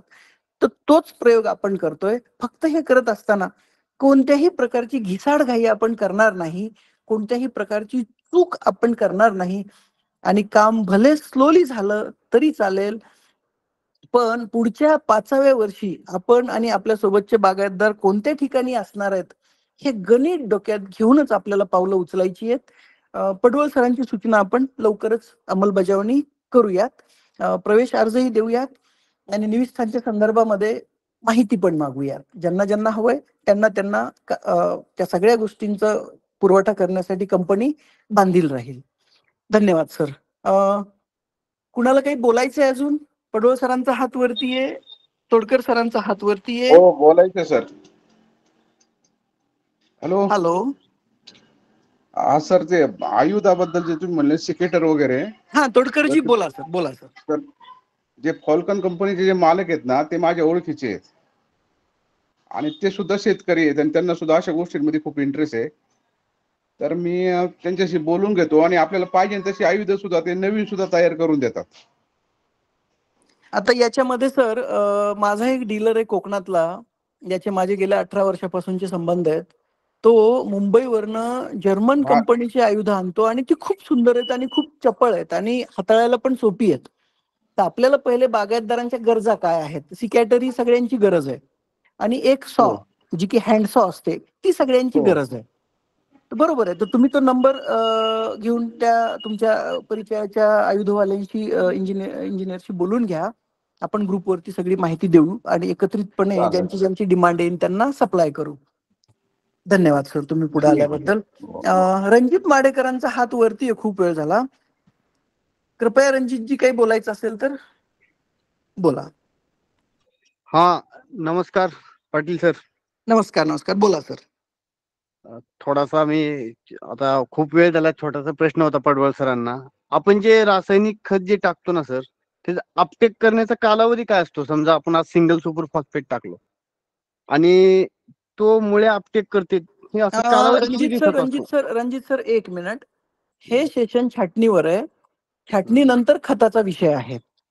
पुढची सेशन तज्ञांच्या याच्या खाली खताच्या विषयावर असतील. खताचा विषय आपण पुढच्या याच्यामध्ये सेशन मध्ये घेऊ. नक्की नक्की. आता वेळ पण खूप झाला आहे. नाही, वेळेचा विषय नाही. आपल्याला 9:30 पर्यंत वेळ आहे. 7:30 ते 9:30 आपली वेळ आहे. 9:30च्या पुढे एकही मिनिट जाणार नाही. तोपर्यंत वेळ आहे, म्हणजे तो वेळेचा काही विषय नाहीये. पण आजचा तो विषय नसल्यामुळे आपण पुढच्या वेळेस बोलूया. सुप्रिया खुपसे म्हणून कुणीतरी हात वरती आहे बऱ्याच वेळापासून. सुप्रियाजी प्लीज बोला आपण. सर ऍक्च्युली अमितच बोलतोय मी. अच्छा, अमितराव बोला बोला. हो. तर माझा प्रश्न असा आहे की माझ्या बागेमध्ये ना रत्ना नावाची जी व्हरायटी आहे आपली ती आहे, पण त्याचा प्रॉब्लेम असा आहे की ती मार्केटमध्ये नाही चालत. तर माझं ह्या वर्षी म्हणणं असं होतं की ती साधारण 2-2.5 फुटावरती पूर्ण डायरेक्ट खोडात काढावी आणि त्याला केशरचं कलम करावं. तर त्याच्याबद्दल काय म्हणजे याच्यात कोणी काय सांगू शकतो? अमित सर, हाही प्रश्न वेगळा आहे. या विषयावर पण आपल्याला चर्चा करायला काहीच हरकत नाही. 1-2 मिनिटात सांगतो मी. हॅलो सर बोला. हा, रत्ना व्हरायटी माझ्याकडे आहे. रत्ना व्हरायटीचा विशेष असा आहे की रत्ना आणि केसरचा जर दोन्ही एका बागेत असेल तर तुमच्या केसरला जो रंग येतो ना तो अप्रतिम येतो. त्याच्यामुळं मी सगळ्यांना आवाहन करेल, रत्नाची कमीत कमी 4-5 झाडं तुम्ही तुमच्या बागेत लावा. दुसरं विशेष असं की तुम्ही रत्नाचा जर आंबा ठेवला ना तर एवढा सुगंध येतो त्याचा हा की तुम्ही त्या आंबा तुमच्या जिथं तुम्ही विक्री करता तिथं फक्त नेऊन ठेवा. हो हो हो, तेवढं आहे. हा, त्याचा खूप जबरदस्त वास येतो. हा, इतका वास आहे त्याचा की विचारता सोय नाही. गोडी थोडीशी आपल्या केसरपेक्षा कमी आहे. पण रस जर करायचा असाल कुणाला बल्क मध्ये, जे कोणी लोक 15 किलो रसाळी करायचा कार्यक्रम आहे, बाबा आम्हाला रस द्या काय, तर त्यांना आवर्जून तुम्ही द्या की बाबा यावेळेस तुम्ही हा आंबा जावा आणि तुम्ही मला सांगा म्हणून. तर त्याचा रस इतका अप्रतिम आहे आणि बल्बसाठी ते खूप वापरला जातो आणि त्या वासाचा फायदा करून घ्या. तुमच्याकडे आहे चांगलं आहे तर त्याचा तुम्हाला केशरच्या आंब्यामधला जो कलर आहे तुम्ही जाणीवपूर्वक बघा. तुमच्याकडे जिथं जिथं ते रत्नाची रोपं आहेत तिथं त्याचा केशर कलर येतो आणि ज्या बागेत रत्नाची रोपं नाही थोडासा पिवळसर रंग, म्हणजे पॉलिनेशन होतं तर कलर चांगला येतो आणि त्याचा सेंटचा तर तुम्ही फायदा घ्या. हो, सेंट तर काय अप्रतिमच आहे, नाही विषयच नाही. पण सर रत्नाचा प्रॉब्लेम मला काय जाणवला सर की ते आपल्या ह्याच्या झाडापेक्षा केसरपेक्षा खूप उंच जात आहे. नाही तसं काही प्रत्येकाच्या ह्याच्यावरती मूळ बाठ्यावरती अवलंबून असतं. तर केसरही जातो आणि जशी त्याची अन्नद्रव्याची आणि जागेची आहे आणि मूळ तुमचं रोप आहे त्याच्यावरती अवलंबून आहेत. म्हणजे असं त्या ह्याच्यामध्ये काय नाही, कारण शेवटी काडी आपण ज्याच्यावर बांधतो ते जर जोमदार असेल तर त्यांनी जोमदार येतात. आणि तुम्ही जर अन्नद्रव्याची बरोबर पुरवठा केला सगळा व्यवस्थित पाणी आणि हे, तर कोणतंही झाड अगदी चांगलं वाढतं. बरं, मग सर ह्याच्यामध्ये सर मग हापूसच्या बाबतीत तुमचं काय म्हणणं आहे? मी तो विचार हापूसच्या बाबतीतही करत होतो, कारण आपल्या इथं अल्टरनेट बेरिंग आणि ते एवढे व्यवस्थित वाढत पण नाही, आणि त्याचा मोहर अल्टरनेट जरी आला तरी पॅकलो टाकून सुद्धा तो मोहर 1-1.5 महिना उशिराच येतो, असा माझा अनुभव आहे. तर मग नाही, हापूस माझा बद्दल काय म्हणणं? हापूस वरती काय अभ्यास नाही, परंतु आता मी सोनपरी आणलाय, सोनपरी लावतोय. त्याचा एक 4-5 वर्ष मग बघून काही लोकांचे अनुभव घेतले. सोनपरी चांगला आहे, तो तुमच्या तिकडं हे होईल. परंतु केसर इज द बेस्ट, माझं तर असं मत आहे. उगी बाकी दुसऱ्या ह्याच्यात काय नाही, फक्त क्वालिटी आणि तुम्ही चांगलं जर सांभाळ केला तर केसर तुम्हाला पैसेच मिळवून देतो. फक्त आपल्याकडं जे आता मी त्याचे ज्यावेळेस सेशन येईल त्यावेळेस बोलू, प्रत्येकानं त्याची क्वालिटी आणि हे जर मेंटेन केलं तुम्ही स्वतः, हे चांगल्या क्वालिटीचा केसर उत्पादित करायचा कमीत कमी खर्चामध्ये, तर केसर एवढा पैसा कुणीच देत नाही. तुमचा हापूसही देत नाही, आणि हापूसची गॅरंटी देता येत नाही. तुम्ही केसर कुणाला बिलकुल खराब निघाला तर तुम्ही मला विचारा असं म्हणू शकता, पण केसर हापूस कुणी देऊ शकत नाही. त्याच्यामुळं केसर हापूसला निश्चितपणे मागं टाकेल. त्याच्यामुळे दुसऱ्या याचा कोणता विचार न करता केसरला चांगली क्वालिटी, चांगली दर्जेदार कोणती रोपं आहेत आणि त्याचं चांगलं संगोपन करायचं, आणि चांगलं त्याला फवारणी आणि व्यवस्थित केलं ना तर चांगलेच पैसे देतो. यावर्षी मी बऱ्याच बागायतदाराकडे बघितलं, सगळ्यांना चांगले पैसे झाले. त्याच्यामुळे केसर हाच चांगला सर्वोत्तम आहे. मध्ये थोडेसे ठेवा ह्या पॉलिनेशन साठी. ठीक आहे, बरोबर. केसर खरोखरच सर्वोत्तम आहे. अमितराव पडवसर म्हणतात ते बरोबर आहे. फक्त आता वेळ आलेली आपल्याला ते सिद्ध करायची. काल महोत्सवामध्ये गेवराईच्या उगल मुगलेंचा आंबा होता. मला अशोक पवार MLA म्हणून आहेत शिरूरचे, BSc ॲग्री येते, त्यांना बागायतीमध्ये खूप इंटरेस्ट आहे. त्यांचा फोन आला होता, अर्धा एक तास त्यांनी चर्चा केली, आणि त्यांना मी पल्प इंडस्ट्रीच्या दृष्टिकोनातून बोलत होतो तेव्हा त्यांनी रंगाचा विषय छेडला. तर मी त्यांना केसरच्या आणि हापूसच्या, विजयदुर्गच्या हापूसच्या एकाच वेळी कट करून त्याचा व्हिडिओ आणि फोटो करून पाठवला. त्यांनी मला काल सांगितलं की पाटील साहेब हा 1 डझन आंबा मला पाठवा. आजच उगल मुगलेंनी तो आंबा गेवराईवरनं पुण्याला पाठवलाय. आपल्याला अनेक विषय आहेत केसरचे जे की हातात घ्यायचे, पण हातात घेणं आणि त्याला न्याय देणं ह्या 2 गोष्टी आहेत. तर केसरचा पल्प, या हापूसच्या पल्पचं ती गोडी, फ्लेवर तो भाग वेगळा, पण पल्प हा ऍडिटिव्ह म्हणून वापरला जातो, म्हणून त्याच्या रंगाला जास्त महत्व असतं. उमेश लांजेकरांनी मला सांगितलेलं आहे की हापूस हा केवळ त्याच्या धम्म केशरी कलरमुळे बाजारामध्ये डिमांडेड असतो. केसर त्याच्याही पेक्षा चांगल्या कलरचा आहे. फक्त तीच झाडं शोधून त्याचीच कलम करून आपल्याला ते रेअर करून मोठ्या प्रमाणावर वाढवायला पाहिजे. एक विषय आपण हातात टप्प्याटप्प्यानं घेणार आहोत. आपण सध्या खूपच पहिल्या पायरीवर आहोत, म्हणून आपल्याला अनेक विषयावर एकाच वेळी बोलता येणार नाही, पण आता विषय वाढतातच आहेत. विजय धुमाळ म्हणून आहेत, ज्यांचा हात बराच वेळ झाला वरती आहे. विजय धुमाळजी, कृपया आपल्याला काय बोलायचंय? पाटील सर, सर्वप्रथम तुमचं अभिनंदन. खरं म्हटलं तर आता या ग्रुपमध्ये माझे बरेचसे सहकारी अगदी सुरुवातीपासून आहेत, पण काही कारणाने म्हणा किंवा वेळ प्रॉपर माझ्याकडे अवेलेबल न झाल्यामुळे सगळ्यात उशिरा जॉईन झाले. तुम्हाला मला यातून एकच जाणवलंय तुमच्या आजच्या सेशनमध्ये की शेतकऱ्यांसाठी काहीतरी होऊ शकतं, की ज्यासाठी आजपर्यंत मी माझ्या पद्धतीने आमच्या सहकाऱ्यांबाबत बरोबर एक सर्चिंग होता की बाबा शेतकऱ्याला आपण खरंच कशा प्रकारे न्याय देऊ शकतो. कारण ज्यावेळी आपण कोणासाठी तरी मनापासून काम करतो त्यावेळेस आपल्यालाही कमी पडत नाही आहे, पण कुठेतरी योग्य मार्गदर्शन, एक रोडमॅप आणि मनापासूनची एक चांगली भावना असणं करतं. हे थोडंसं विषयांतर वाटेल सर्वांना, पण मला एक मनापासून आज जाणवलं. म्हणजे आज माझ्याकडे आता प्रवासातच आहे, पण पूर्ण सेशन ऐकण्याचा आज मला प्रथमच योग आला.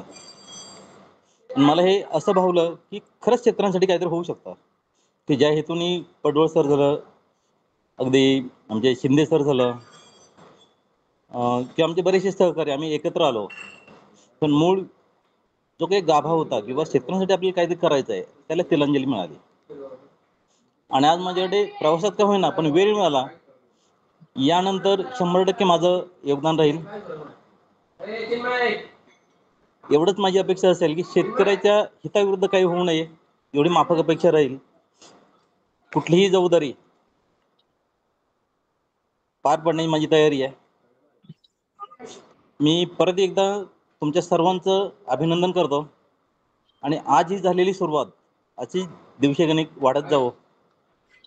शेतकऱ्यांच्या बरोबर सर्वांना त्याचा लाभ मिळावा ही अपेक्षा. सर्वांचे परत एकदा धन्यवाद.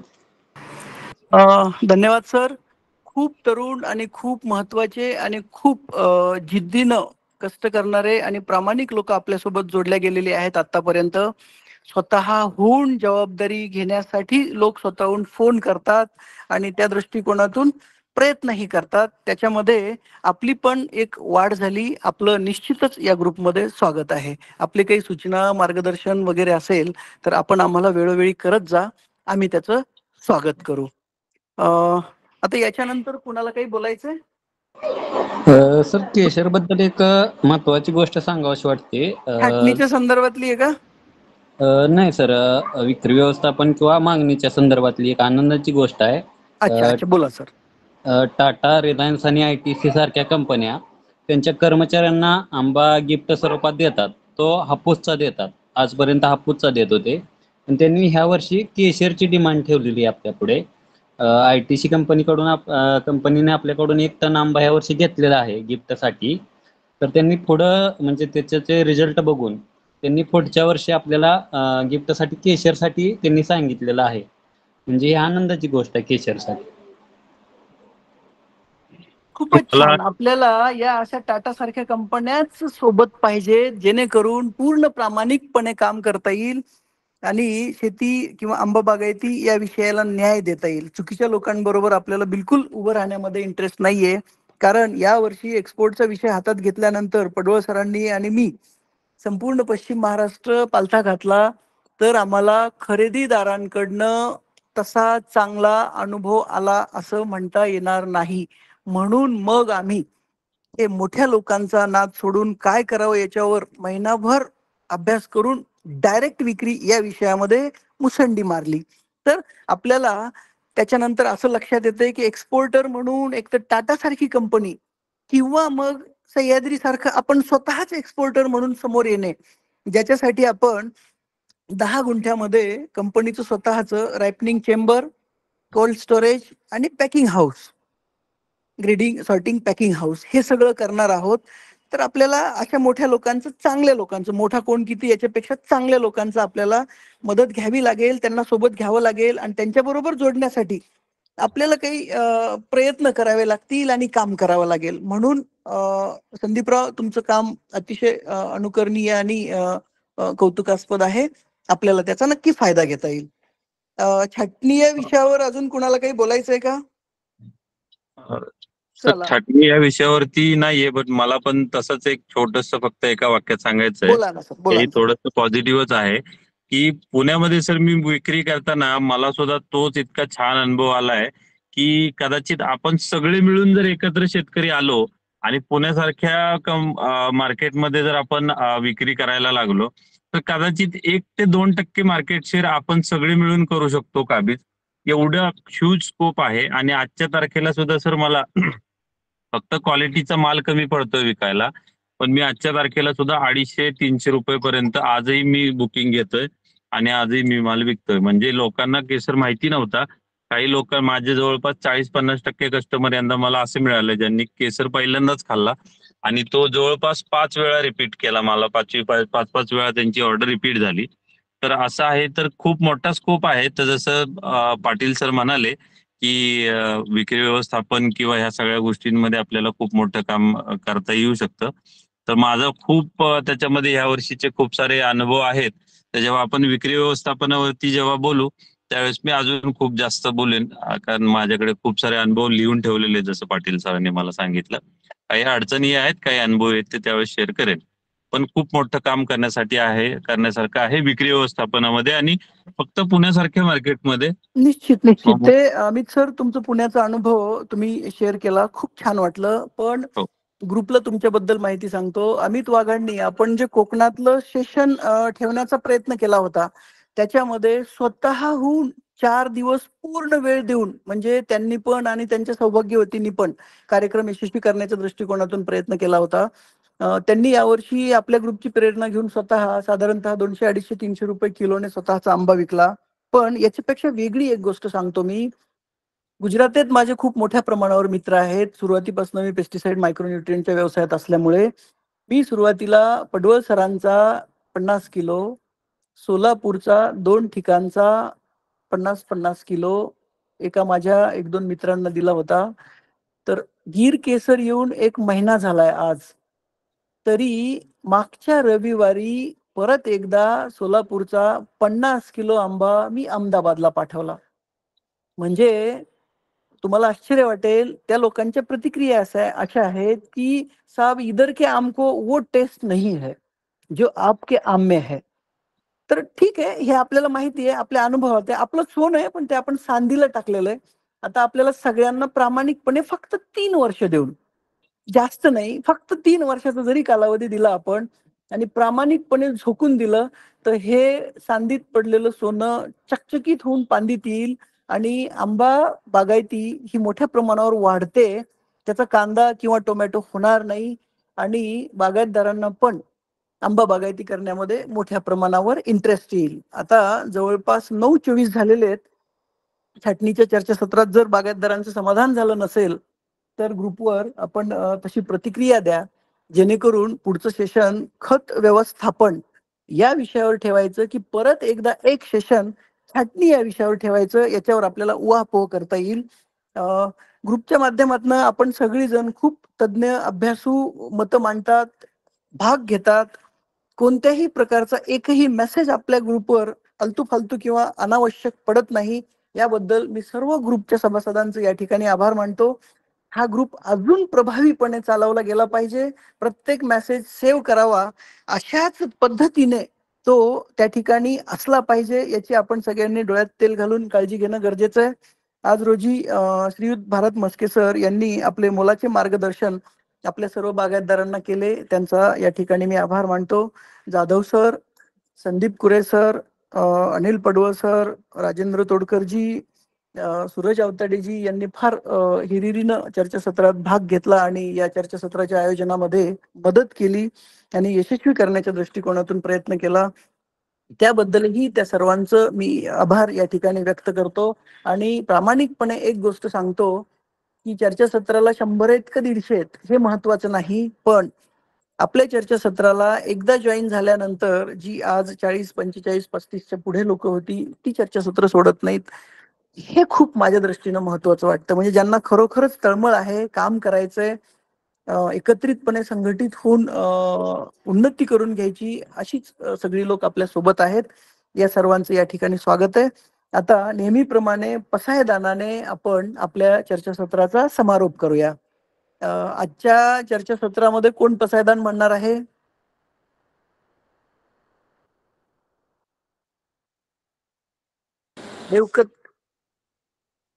देवकते सर नाही येत आज. कोण म्हणणार आहे कृपया? पडवळ सर, तुम्ही ऑन केला होता माईक. तुम्हीच म्हणा, मी तुम्हाला विनंती करतो. तोडकरजींचा पण माईक ऑन झाला होता. बर बर, ठीक आहे. मी पसायदान म्हणतो. आपण सगळ्यांनी आपले माईक म्यूट ठेवून आपल्या आपल्या जागेवर आपापल्या घरी हात जोडून पसायदान म्हणायचंय.